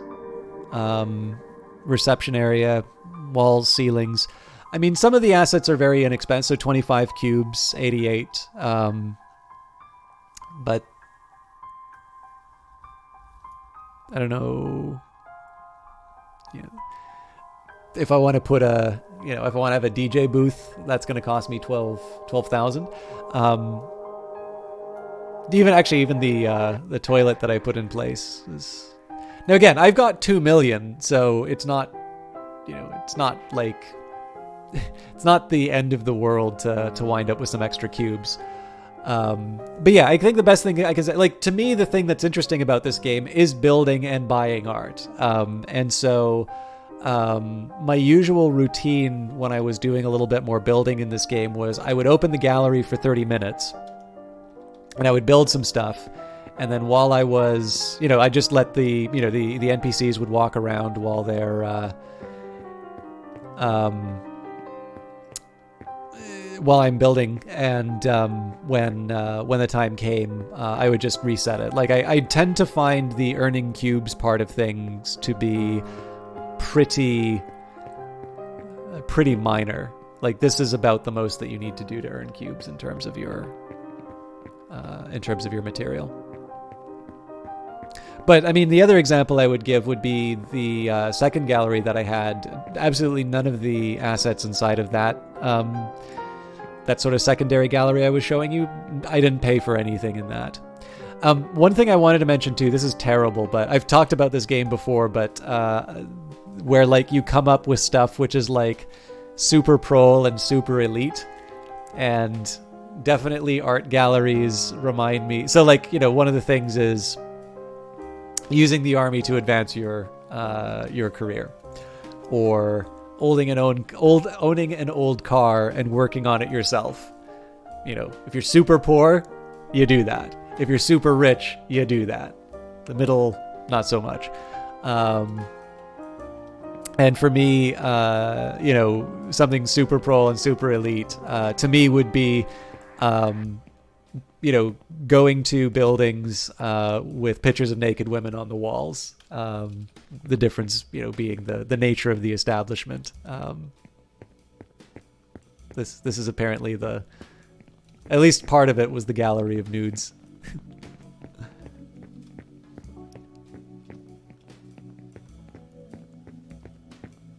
Oh wow, this isn't done yet.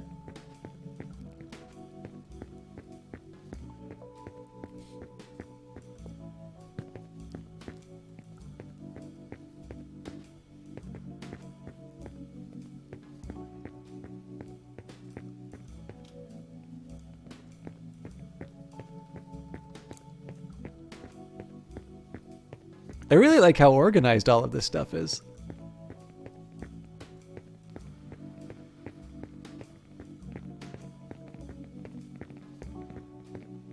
I don't normally like running through all of the different sections, but I did actually want to get to the other.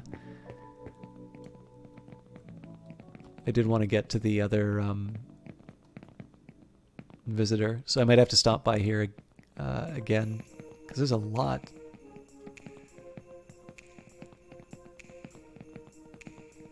Oh, this I think is Andrei Rublev's Trinity.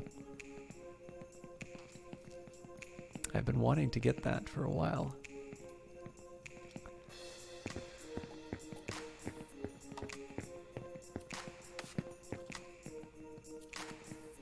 I really like the layout of this one.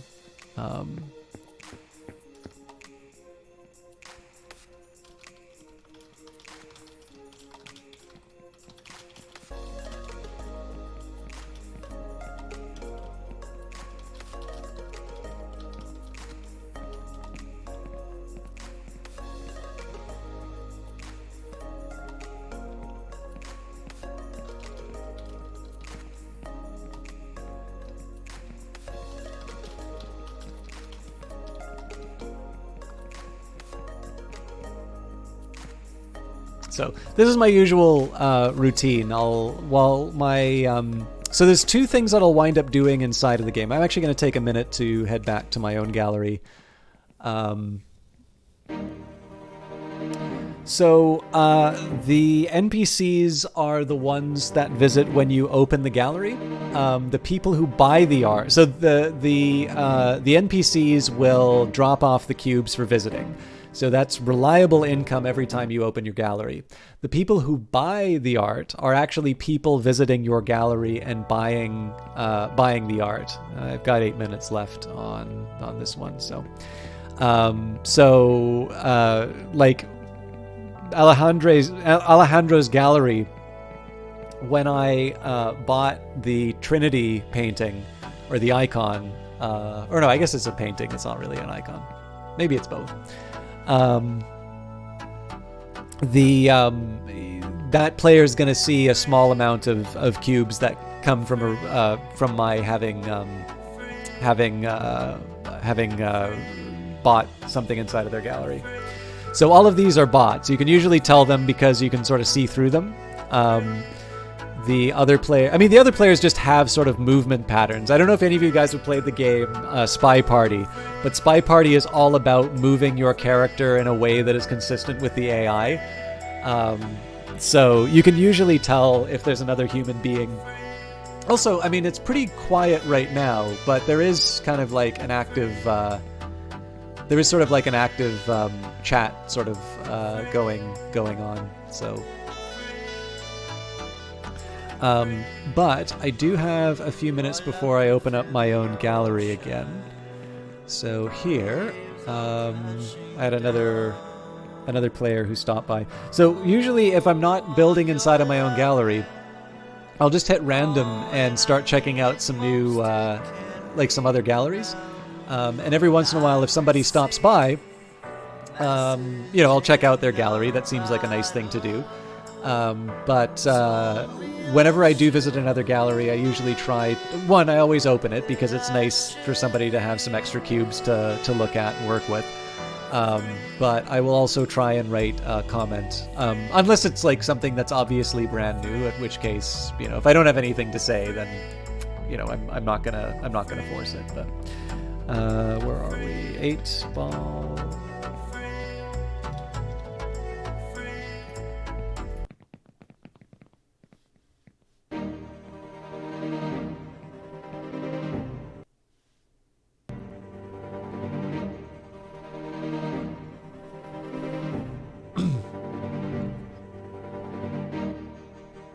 This is probably a newer gallery. So they've added the ability to do screenshots. Shows what I know. There's a lot here.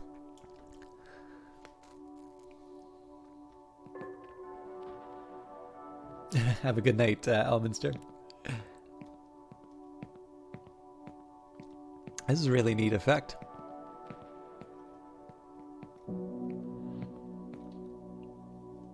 Oh, nobody's commented yet.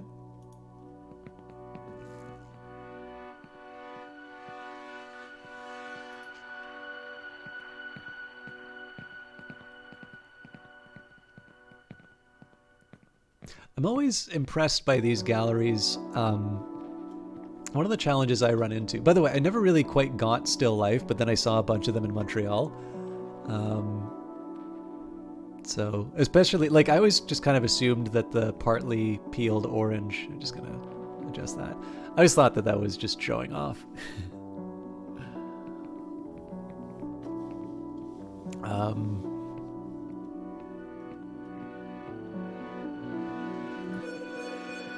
But yeah, in my own cases, like whenever I've tried to do these walls just like filled with art, it's always wound up feeling very cluttered to me. And so I very often I've wanted to be able to do something like that, and have never really been able to pull it off. So I'm always a bit impressed whenever I see somebody being able to do that. Oh, this is a really interesting staircase. I should do a wood-themed gallery. It's also kind of neat. Part of the kind of the purple shade that so much of this area has is based on this choice. But clearly, most of your experience inside of this gallery is actually spent down below. I think this is a really neat little choice for the.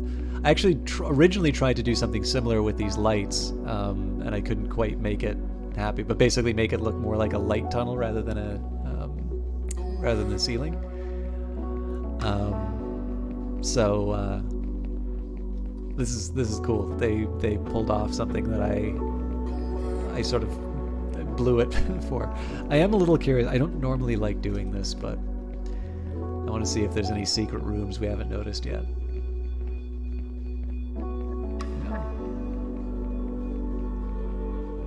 So maybe it is a newer gallery, but they really seem to have packed this place. All right. Well, there's not a whole lot. I mean, I probably should spend some more time with the art, but.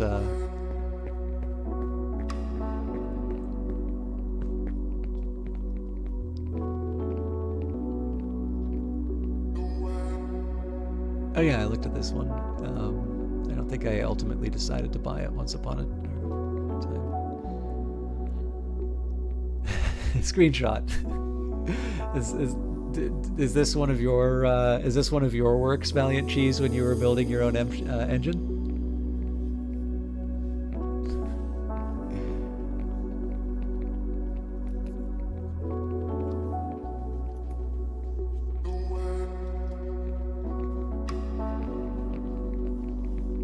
I have lost the Vulcan manual. Entries 5 through 8. These ones are always kind of neat. It's a little bit, it's like when you have wrestlers in sculpture or other paint, like earlier ancient paintings. I see this one everywhere.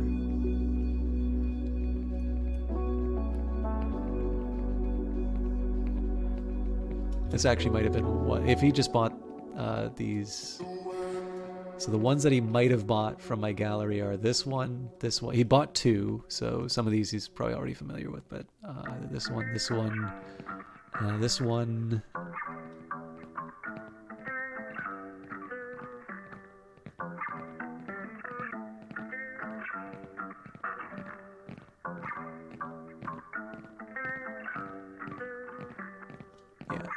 It's also possible that 3 of them were bought, but oddly enough, I own this one, or I thought I owned this one. Maybe I have a different. If I had a guess, it would probably be this one and this one because they're on the same wall. But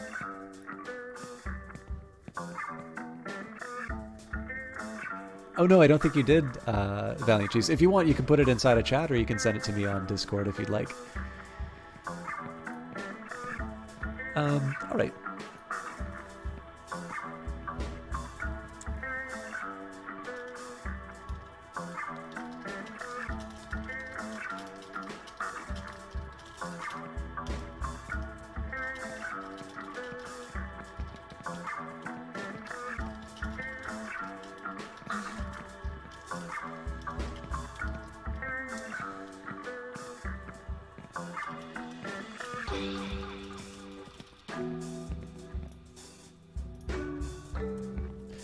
All right, I think I still have a few more minutes on my timer in my home gallery, but we are going to start going. By the way, is there anything in particular? Oh, that's right. I was going to try and find some of the LED lights to interact with. Is there anything that... So I've kind of moved beyond playing this for myself, but is there anything that anybody wanted to see specifically inside of this game? Because I'm getting a little conscious. I'm actually already over the time that I was going to spend on this, but I figure I can get a little extra cash. Gallery's closed, so open that one up. I'm gonna go back to my home gallery too.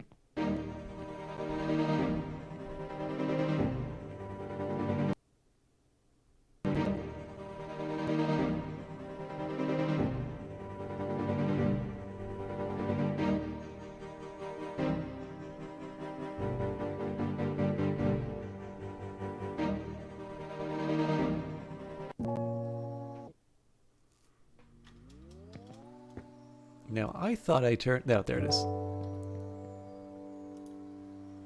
I'm kind of glad that there's no comments in here because this really, like... This will be more so for when I eventually build something. And to just to return to something that Cheesy were asking about before in terms of the free assets. So you'll notice that this wall is different from all of these other ones. This wall came with the it came with the place. This normally costs money, whereas these walls and these floors don't have a cost. So again, the free assets are pretty limited, although I would definitely say that cost is not a major factor. You need to spend some time in the game for sure, but I would say that it's pretty... I'd say probably the main purpose for cubes is to avoid people from having these absolutely massive galleries that just can't, like, just are too demanding on machines. And I also think it is to try and bring in a little bit of a sense of progression. I definitely enjoyed sort of taking my time getting to level 30. So, anyways, let's find a random gallery. Oh no! Sorry, I should have gone back to that other one and started the clock.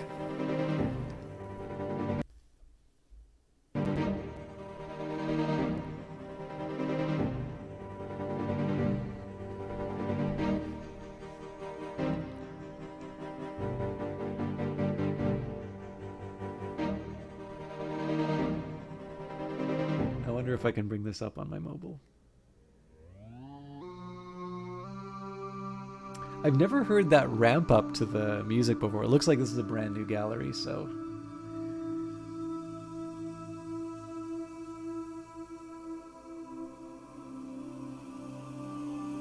I'm kind of curious now, so... But I don't want to cut out the music.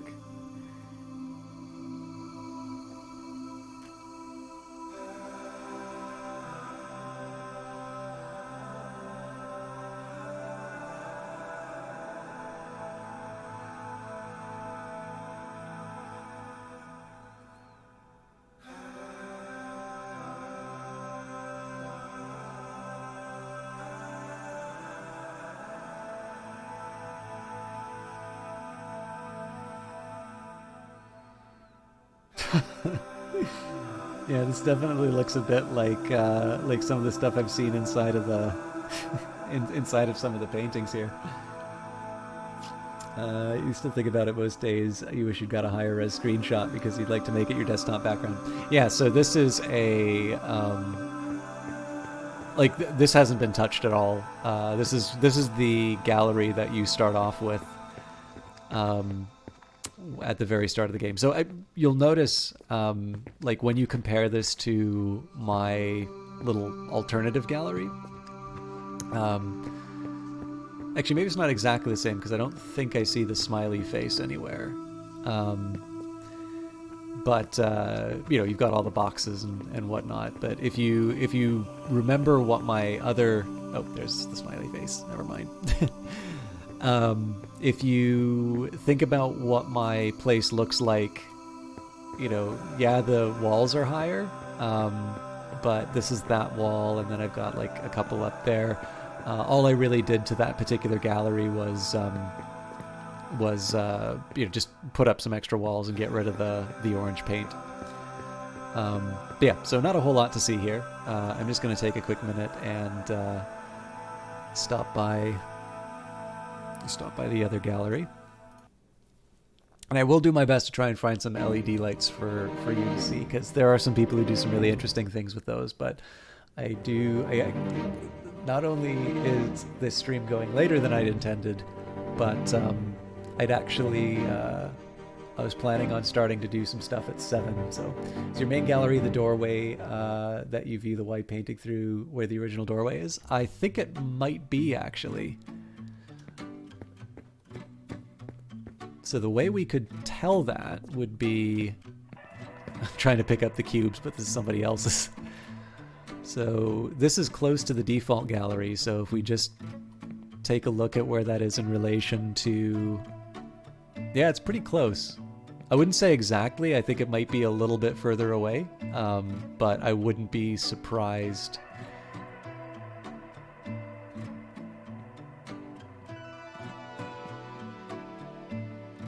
Yeah, the general shape is definitely similar.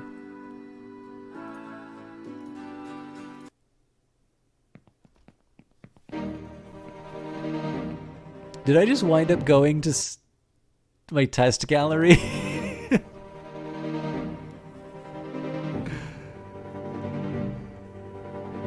All right.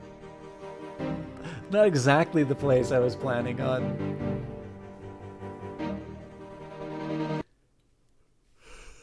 I'm curious if that, excuse me, I'm curious if that was some shockingly good luck or...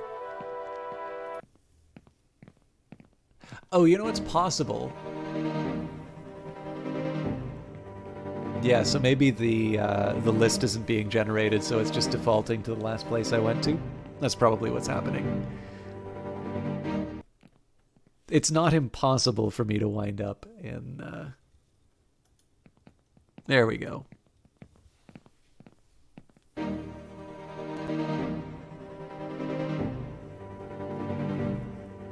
So I'm sorry I didn't get a chance to show you guys some buildings. Well, I showed you a little bit. I showed you my my combination urinal and two women laughing and pointing at you, which I still think is an amazing idea for a toilet, and 100% is the sort of thing I will do in a gallery one day. But suffice to say, there's a little bit more to constructing things in the gallery.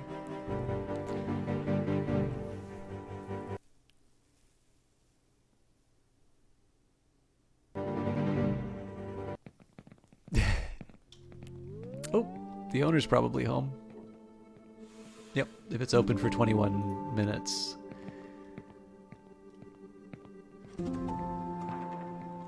I actually really like, so this is different from the, this is actually like Solstheim.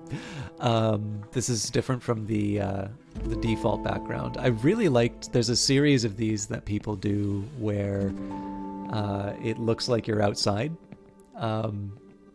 And that's another one that I'm quite impressed by, because again, like, you've sort of seen how I make galleries, and they wind up being these very boxy and very sort of indoors-ish sort of buildings. And, you know, again, I don't want to completely cut myself off on the knees. I'm happy with some of the stuff that I've done in this game. But to be able to, I don't know, like, I just think the fact that these places are really good at sort of making, either making these areas that look like they're outdoors, or making these sort of look like, galleries where I may wind up visiting. I'm impressed by it. This game has actually probably given me a much better appreciation of architecture, which of course is also itself falls under the arts. It's probably not the thing you first think of when you think of a game which is about sharing art. But I've definitely wound up thinking a little bit more of the spaces I'm in. It's actually one of the things that I can say that I really like about this game is how, when I went to visit the I like this. When I went to visit the National Gallery after playing this game, I was actually specifically looking at all of the different places. I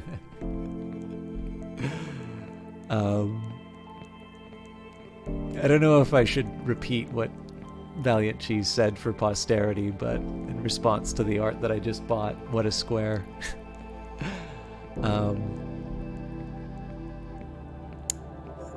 Yeah, so there's two things that are really... One thing that I'll say for this game is there are people who are...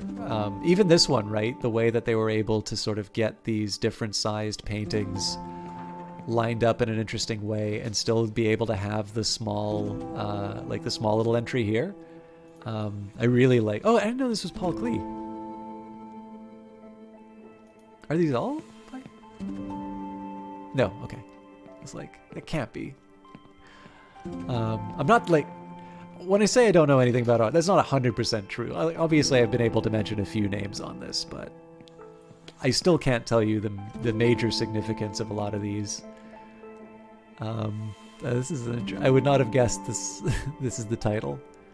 But I sometimes get the impression for some galleries that there are some which are really good at sort of the idea for the space that they want to make, and then the art goes inside. The art is interesting, but it's not necessarily going to follow a particular, structure or pattern.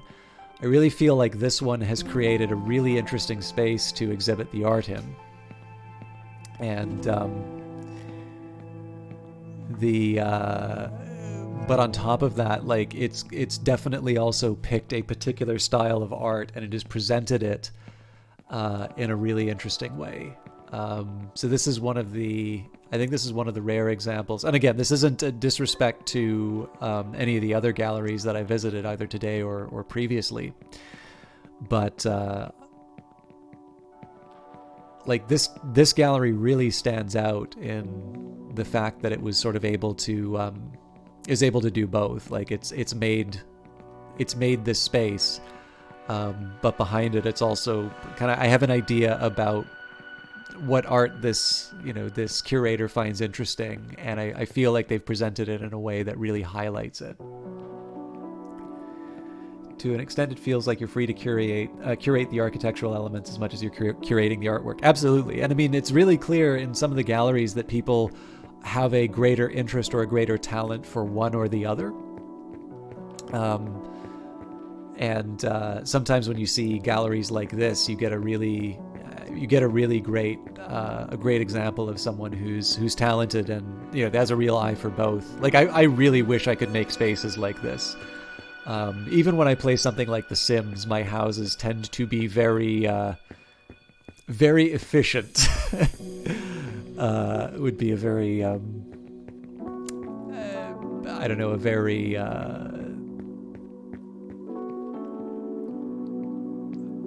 diplomatic way of putting it. But yeah, like this, I like this gallery a lot. This is one of the better galleries I've seen in quite some time.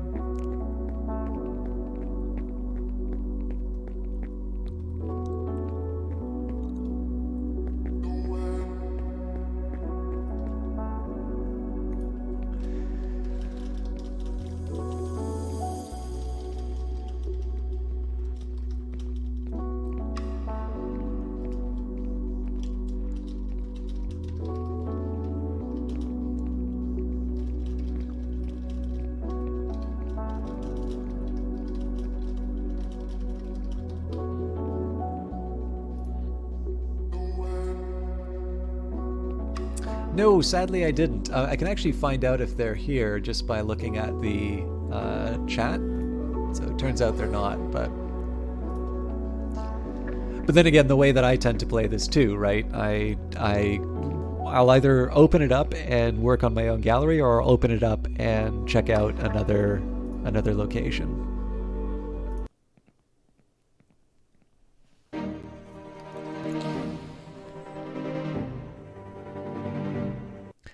Paradox City, this place is largely grown organically. Some rooms were planned, others just nestled in where there's space to make room for new art. This sounds a lot like how I develop my stuff.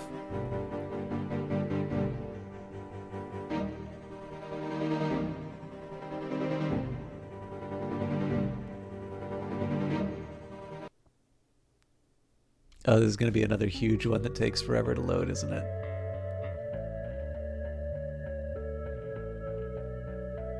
I know it's the default skybox, but it's still a good skybox. This place is enormous. Okay, you know what? I'd really like to spend some time in here, but if I'm gonna open a really big one, I'll open one of the ones that I've saved. Maybe Annie GV. Annie GV was like, I think, the first one that I saved. I'm sure as they, I'm sure as they move the game into, beta and final release, some of this stuff will be improved. But, I mean, the only thing I'm not crazy about is the fact that when you hit random gallery, it's a bit of a roll of the dice as to whether or not you're going to run into an admittedly beautiful but very demanding space, and or if you're going to run into a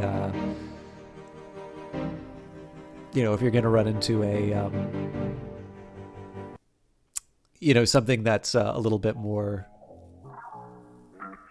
This is a different one than what I was thinking of, but it's a. Oh, actually, you know what? They might have changed this gallery too. Oh, right. Yeah, no, this is a huge one.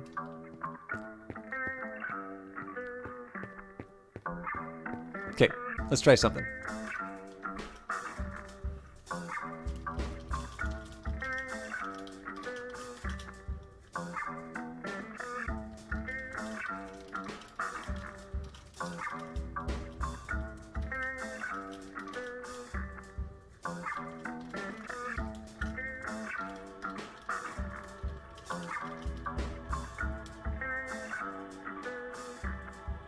We'll see if anybody has something.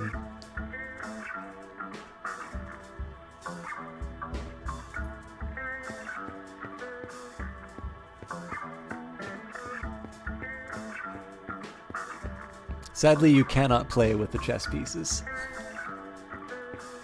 For some reason, I thought this one might have had... No. Well, actually, what you could...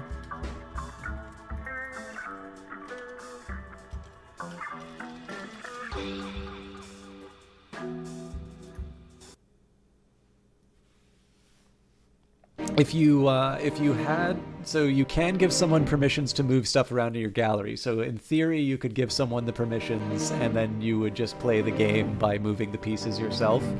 But it's not it's not built into the game the same way that rolling the die is. So this is that Mako who kindly gave us a gallery to look at in chat. One thing I'll actually say, so there's some really neat stuff that happens in this game where you can run into people. So I visited somebody's gallery, and they wound up giving me like a tour. And it was really not like, again, I was just checking things out, and they happened to be building their gallery, and they're like, hey, you're actually in the employee area right now, but would you like me to give you a tour? And I had a lot of fun with that. But yeah, so this is the I think this is the owner over here. So I was talking a little bit about the LED feature. So I believe you can mess around with these and design them however you want.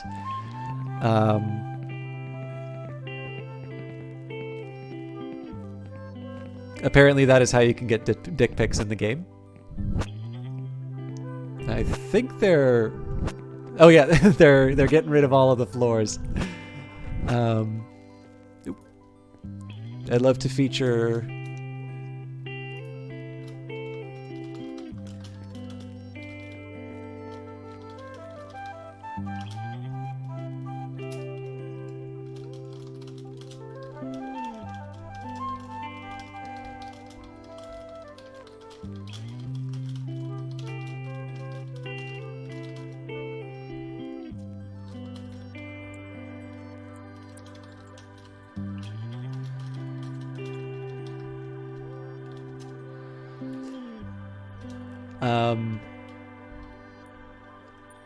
yeah, so one of the things that's was really neat about this game, and again, another reason why I wanted to sort of show it off and take a look at all of the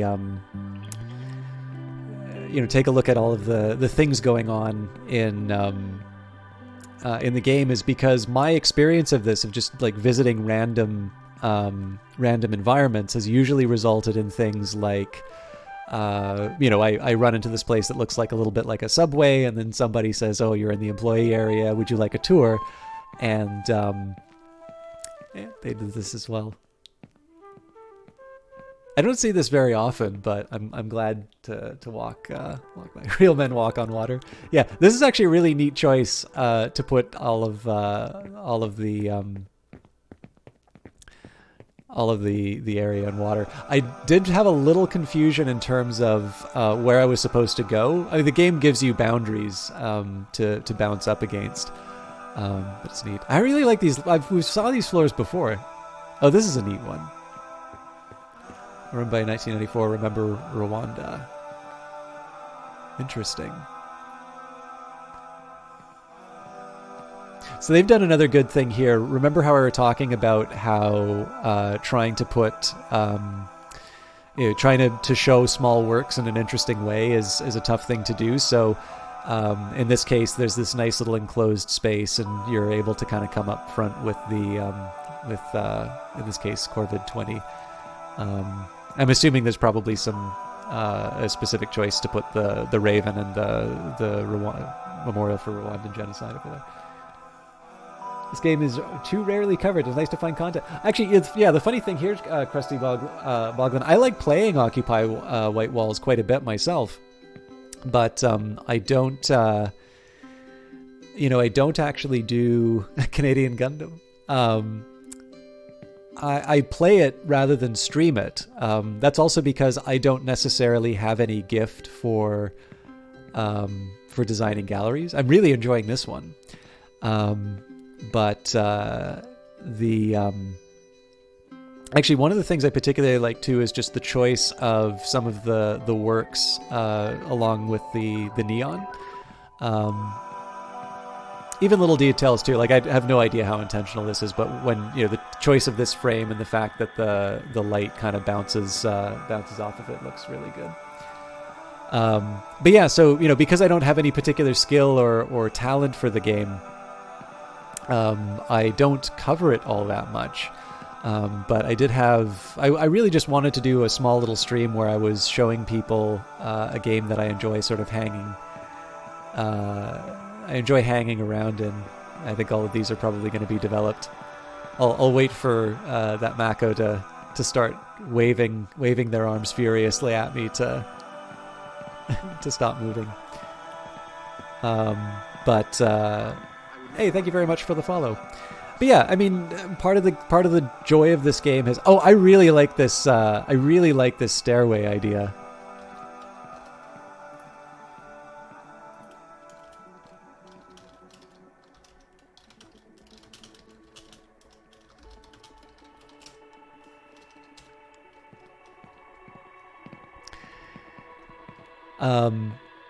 But yeah, I mean, because so much of this experience for me has been enjoying and either running into people who want to show off their galleries or just being able to run into something sort of new and exciting.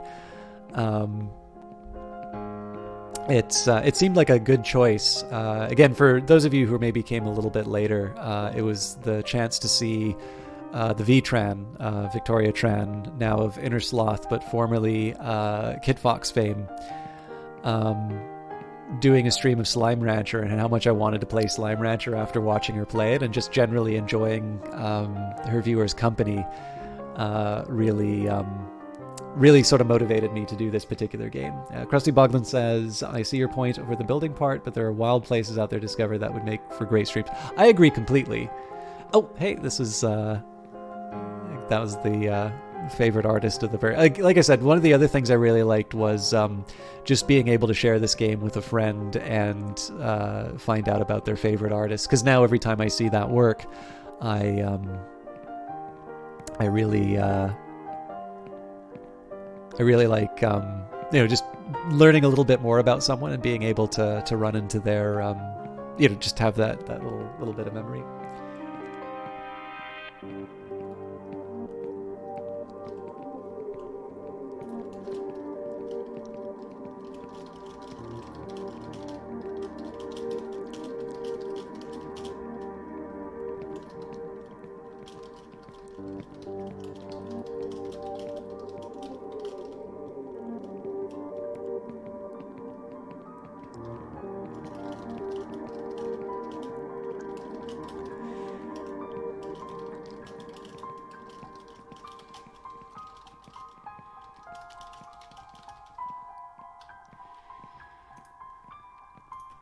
All right.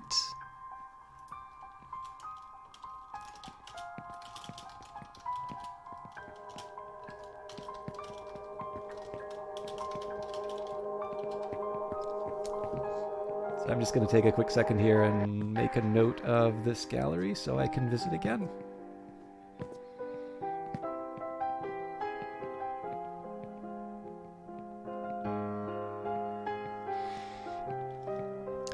And it was, is this, Krusty Boglin, is this Simspiration? Is this you? I already like the start. Ideas upon ideas in the spacious blend of styles and mini selections, rejecting vertical building and crowded, overly clustered areas. Sounds tempting. Oh yeah, that's right. I shouldn't have hit the button. That's fine. I can add it afterwards. I've got a little set of notes here. I've been abusing the fact that I have an Apple Pencil now, so when I do the Morrowind and now Oblivion streams, I wind up I just reflectively wind up taking notes as I would as when I used to have a pencil and paper beside me. So I've really just been, I don't know, I'm trying to justify my expenditure. So I think a lot of these are the original. Apologies, by the way, for the load times and that. I don't know how this game holds up with with OBS encoding in the background. But yeah, so this was the other one. So that Mako was the one that we just visited before. I wonder if I hit the, yes, I can hit the favorite here. Let's do the same with Simspiration. So it was Coco Loco, who's... So that actually, here's something about that Mako. So that Mako is level 6, which means that there's going to be a certain number of paintings that they will buy in order to access more building materials, whereas Coco Loco's at the max level, which is currently 30, which means that this gallery basically has access to all of the materials that you'll buy or be able to get through just playing the game. And then, of course, when you visit the plaza, you can buy sort of additional pieces. And I don't see the... I think the game randomly places you, so I don't see the sort of the welcome desk. But let's take a look at what's going on.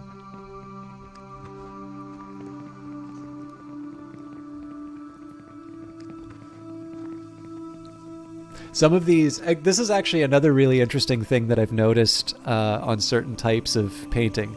Ah, yes, named after the main character of The Matrix. One of the thing... Just in case anybody thinks I'm being... just in case anybody thinks I'm being serious. Obviously, The Matrix did not exist in 1990. I know that. But one thing that's kind of neat for some more abstract works that I've noticed inside of this game, and I know, like, if you want to look in a little bit closer, you can zoom in. The only thing I don't really like about this is that, while I know my eye is not necessarily going to be able to focus on everything for a large painting, the fact that I kind of wind up doing this makes me a little more reluctant, whereas here I'm sort of able to view the whole work all at once. But what does kind of interest me is that I'll be walking by and I'll think I see a shape. Oh, we've got... I know I don't have permission. I want to be friendly. But when I'll be walking by a painting, you know, especially for some of these abstract ones now, I'll be walking by and sort of say, it's like, oh, hang on, did I see something inside of that? So I didn't appreciate that this had a woman in it. I mean, now that it's clarified, it's maybe a little bit more obvious. But it's neat because I do have a bit of a tendency sometimes, particularly in the modern parts of galleries. Again, I'm untrained in art. I've been trying to, you know, I've been trying to be honest with myself. There are definitely things that I'm very drawn to, and then there are some things which I really sort of struggle to connect with. And as much as I would like to sort of seem as, smarter than the average bear and be able to say, I actually really like this one, elephant. In his mid-70s, it is believed that the elephant was created by Ito Jakushu in his mid-70s. At age 14, an elephant was brought to Japan and walked through Ito's hometown, and it is likely that he witnessed the procession firsthand, and this work could largely be from his own recollection of the event. The composition of the piece is of note, as the size of the elephant spill out of the frame of the scroll, helping to emphasize the size of the elephant, creating an almost abstract depiction unlike many of his much more detailed depictions of wildlife. I think I'm actually going to pick this one up, because if you think about it, this is actually kind of similar to how I treat that really wide image from before.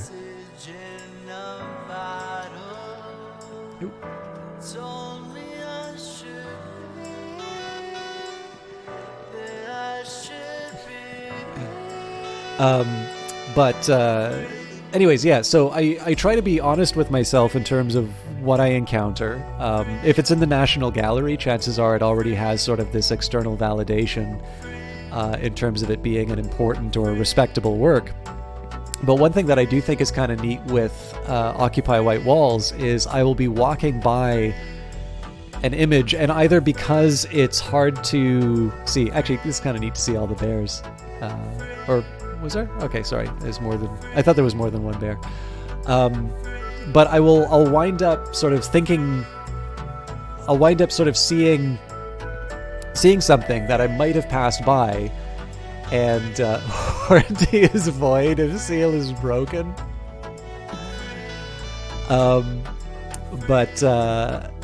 Yeah, I think just being able to, either because it's the fact that it's in a game and maybe I'll want to get a closer look to see if I'm seeing what I really am. It's just kind of been neat to sort of check out some stuff which maybe I would have passed by under other circumstances.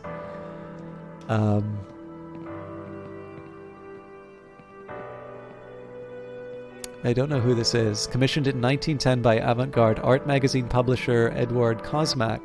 In 1910, this painting is one of the larger paintings done by Schiele in his early career. The piercing gaze of Cosmac is believed to be influenced by the subject's work as a hypnotist, and the sunflower by his side, a reference to an upcoming publication. I didn't even notice the sunflower. The painting was never collected by Cosmac, who failed to make payments and took off with a number of Schiele's small erotic drawings. The image of Edouard Cosmac has been made openly accessible by the Belvedere Gallery in Vienna, Austria, where the painting can currently be seen on display. I actually think this also answers to Valiant Cheese. Some of these works are obviously ones that have been brought in from the artists themselves, but it does look like... Oh, did they just change the skybox? This is a neat one. I don't know, I really liked... I've got a couple of more Art Deco works of sort of labor, but it's neat to see these ones. Sorry, what was I going to say? I think you can sometimes tell the ones from the Occupy White Walls team because they do tell you where you can find these works in MeatSpace. Although, of course, it's really nice to have... This is a nice... I don't know, I really like old photographs. I actually particularly like old photographs because they're surprising. Maybe not so much this one, but especially some of those Joseph Stiglitz. Oh wait, did I get that right? Anyways, some of the photos are shockingly sharp, even for the old technology. This is another famous Caravaggio painting. Again, it's just one of these ones. If you're working in, if you're doing cinematography, this is pretty striking stuff, right? Like this would not be out of place in the X-Files. So I don't know why I chose the X-Files, but it's my go-to choice for sort of the chiaroscuro.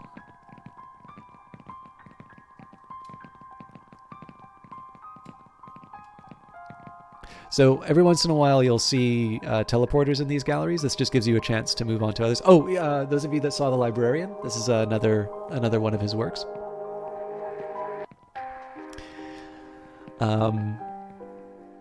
like crabs. Yeah, it's been a while since I've.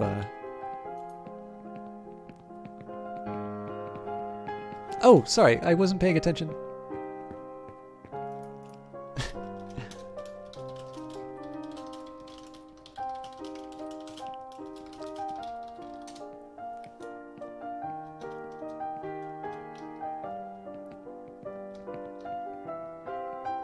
Oh, this is cute.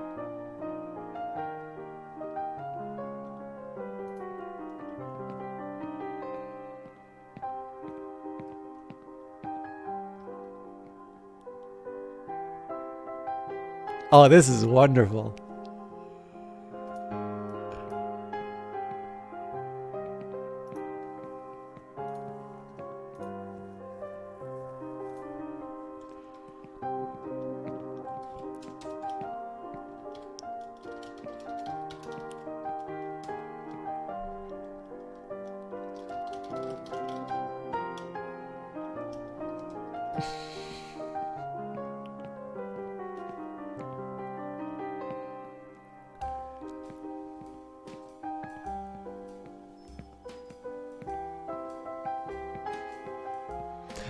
Oh yeah, so I'm not supposed to go through these. I wonder if I can go through the door though. Oh yeah, no, I can.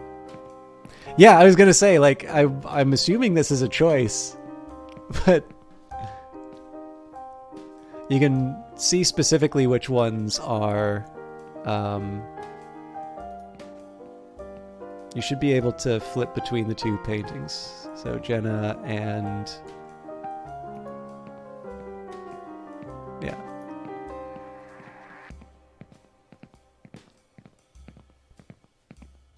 Oh god, this may not be good for Twitch. I know I've got the mature going in, but I'm sorry, folks. I'm going to have to avoid the human form for this this bit, just in case.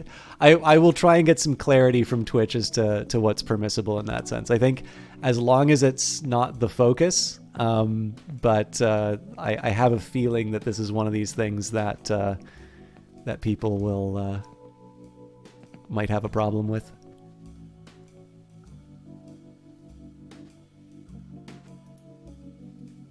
I'm compelled to jump on the table. Ooh, what does that say? Prohibited. Oh, this is one. This was. Do I not own this? So one, the reflection on this is really really good. I think this was actually one of the points of reference for the sort of the cinematography of Barry Lyndon. So what's interesting? So a lot of people make a lot of they make a lot out of the special lens that Kubrick commissioned for it to get to I think the 0.7 f-stop, and people said that the thing was filmed with all natural candlelight and such. This is nonsense. Even with a really wide aperture, there is absolutely no way that movie could have been made, especially with those film stocks, purely lit by candlelight. What the effort was, though, was to use a lot of paintings and just generally to only use, basically only use sort of artistic. Basically, they used a lot of these art references specifically because they wanted to get a bit of an idea of what the world looked like only lit through largely natural sources. I mean, again, we have unnatural sources even in older times because even this image has, a lit candle. Clearly, though, that is not the source of light inside of this this area. By the way, you notice there's more than two people inside of the room. Well, and the dog. I was always really struck by how detailed the dog is. But yeah, so the idea here was the natural style of lighting rather than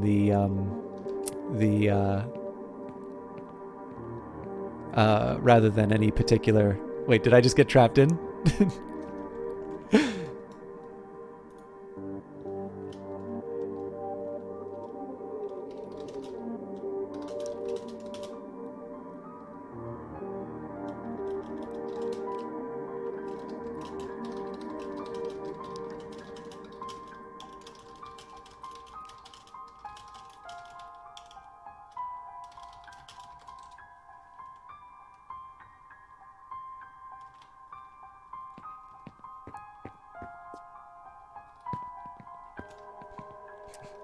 I have an easy answer.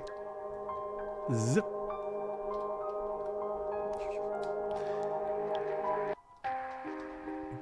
Although it cuts me out of chat, so... Oh, this is cool.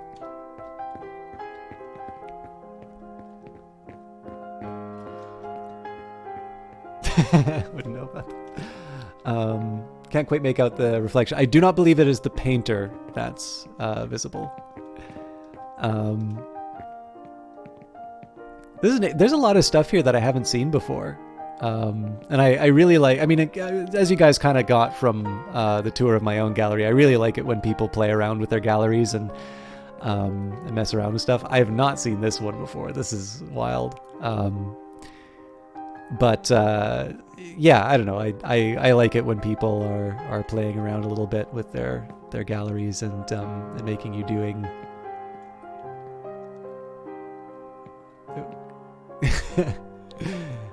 No, it's getting worse. Hide the cabinets.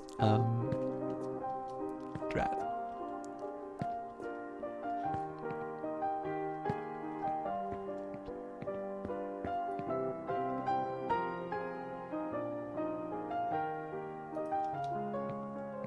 Actually, some of you may notice familiar names from the Ghoul playthrough. This is a neat choice. Movement study. Again, I don't want to focus too much on it because I know Twitch may have opinions about the I think it's specifically just because it's photographic, and I know there's going to be some people who are like, well, this isn't really a game. And I'm like, well, it is, but I can kind of see where... Oh, I think they want me to follow them. I'm pretty sure I did. I'll try and run back. I also want to go back to the desk. And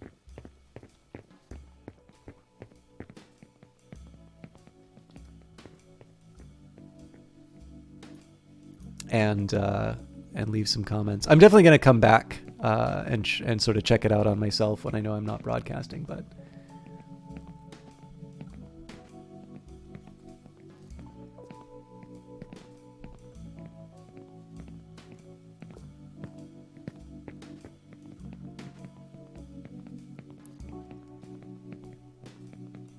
Man, there's so many. I think there's been a lot that's been added into the game as well, because I've definitely been... Wait, how do they...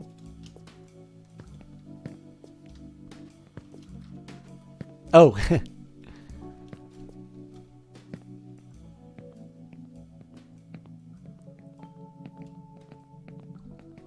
This is a good one.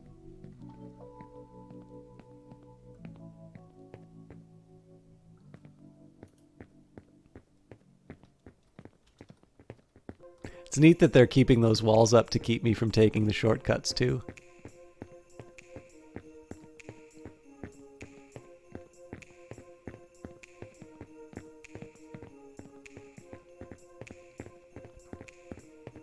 But like, this is not a bad example of one of the things that really pulled me into this game, right? Where I was originally... Oh, hey, you can change the music.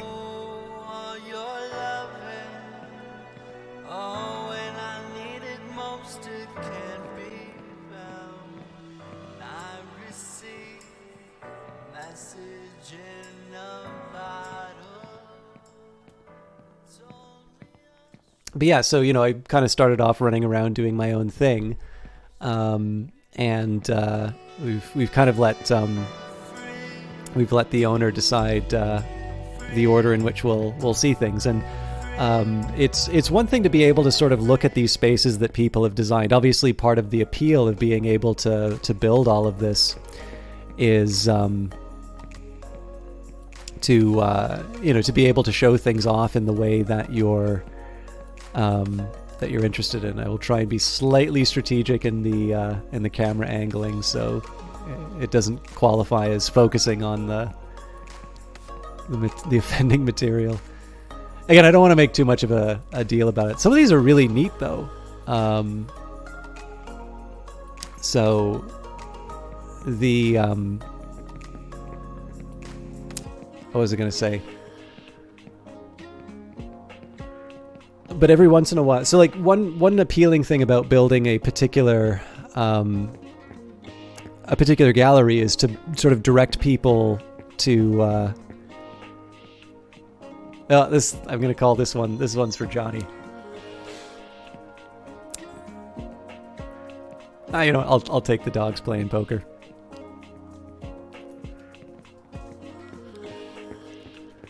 But like I said, this one is only ever appropriate with a urinal beneath it. But so being able to build a gallery that people, you know, so you're building things in such a way that people are directing. This is a really great choice with the statue as well.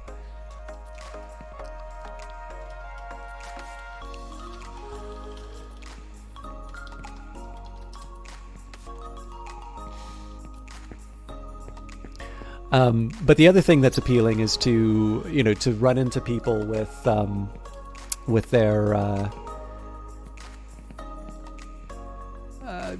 you know, just let them give you a bit of a tour. Because obviously, you know, mine is sort of long and snaky and there's really only one way to go. But some of the more interesting galleries are one where you've got this nice big open space for you to kind of go and take a look at whatever you're interested in. Oh, is this the, oh god, I can never remember the guy's name.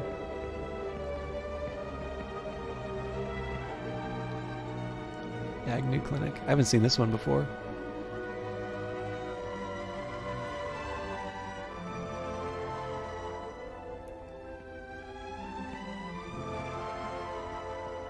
I've never played around with the projectors in this. I feel like projectors would be the sort of thing that I should play around with a bit more just because of the film background.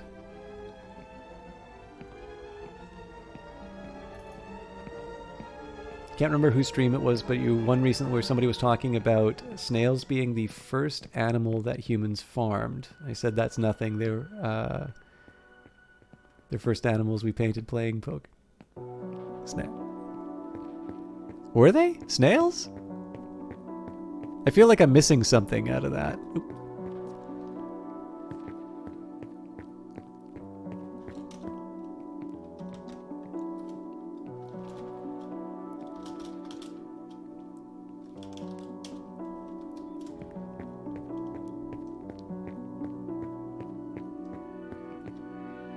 Coco Loco kindly filling in the blank as I'm trying to remember what it is. There's a Laocoon, or however it's pronounced, statue again. It does seem like I don't have the painting for it, unfortunately, but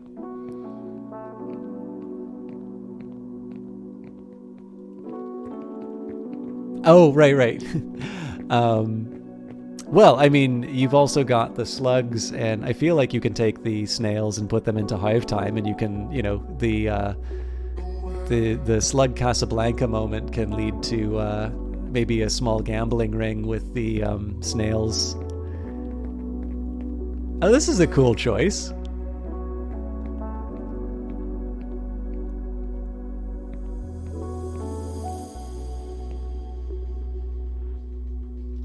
I think this is the one that's currently hanging in my gallery. There's another one which is like black and red though. Oh yes, that's right. And you give them honey. But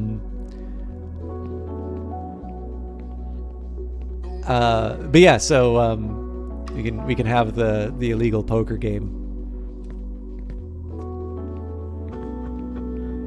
Sorry, I'm spending all this time talking about hive time instead of... I didn't know there was a security camera asset.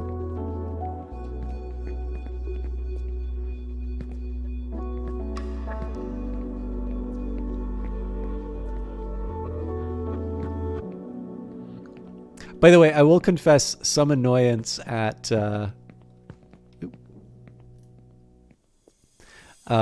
the fact that I feel I kind of need to, you know, watch my... This is good. The fact that I sort of feel like I need to mind where I'm pointing the, you know, the angle when there's nude photographs, and yet Cyberpunk's got the penis slider for seemingly no purpose other than to have people talk about it.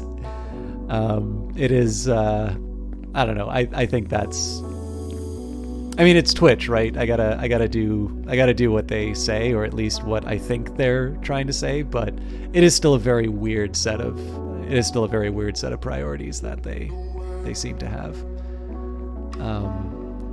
Because I think it's a lot more defensible in Occupy White Walls, and they're pretty clear about what to expect.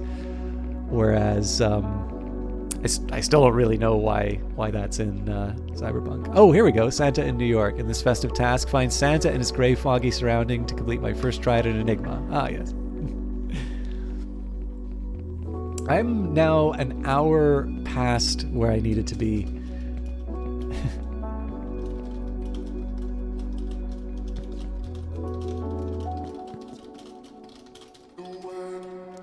As you can see, there's lots of reasons to stay.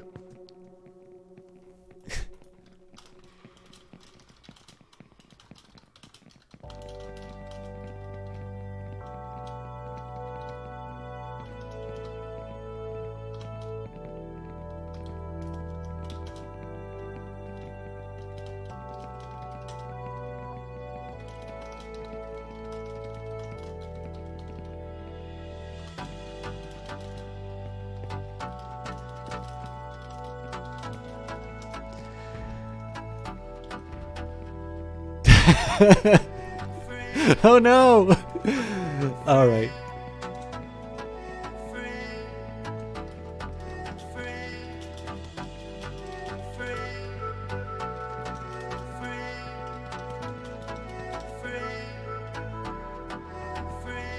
But yeah, sorry about that. I didn't want to. I didn't want to spend too much time, talking about what I can't show. But this is definitely a lot of fun.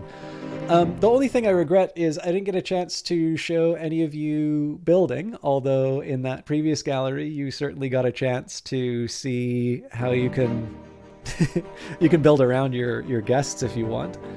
Yeah, I mean, I guess the only thing is I did wind up talking, I guess because it's reflexive for me to just talk about the game that I'm playing. I did actually just want to talk about stuff that wasn't really the game. But I don't know. Hopefully this gives you an idea of how this game can creep up on you, how fun it is to be able to share galleries with people, share ideas. I've got a lot to think about after looking at those other galleries. I always learn something new about the what you can do in the game and see some neat ideas. Obviously, there were some people who are fans of the game who are in here. So, Krusty Boglin, thank you very much for hanging out. Actually, all of you who were checking out Occupy White Walls because of the game, especially because it's free to play. I do hope some of you will check this out. And you definitely know, you've seen mine, so you can't do too much worse than what I've been subjecting you to. On my end, obviously actually, I'd say most of the galleries we visited tonight were pretty good. I was a little self-conscious about the load times and such, but even then, I think most of them worked out. Pretty well. But yeah, I really am a lot later than I thought I was going to be. So I wanted to sort of start my stuff at 9 o'clock. Or sorry, I want to start like the stuff I had planned to do for tonight at 7. It is now 9. I need to do some kind of dinner. And I got to get better, especially because it's like an extra stream that I'm doing. I got to get better at doing that on time, because if I don't, I'm gonna burn out. But I'll see some of you tomorrow. Is there anybody to host? Oh, actually, here's the first thing I should do. Is there another Occupy White Walls stream? You can tell I'm in another tab because there's no music.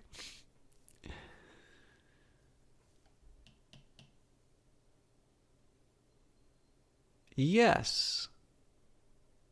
So it says here, Left 4 Dead 2600 Occupy White Wall special feature for a special person. So I don't know who this is, but let's send it along to them nonetheless. So again, I don't know this individual, but they are playing an interesting game, so I'm hoping that is a big endorsement. And for the rest of you who like watching my stuff normally, Phantom Brigade tomorrow. We're back on Wednesday and Friday as well for the usual streams.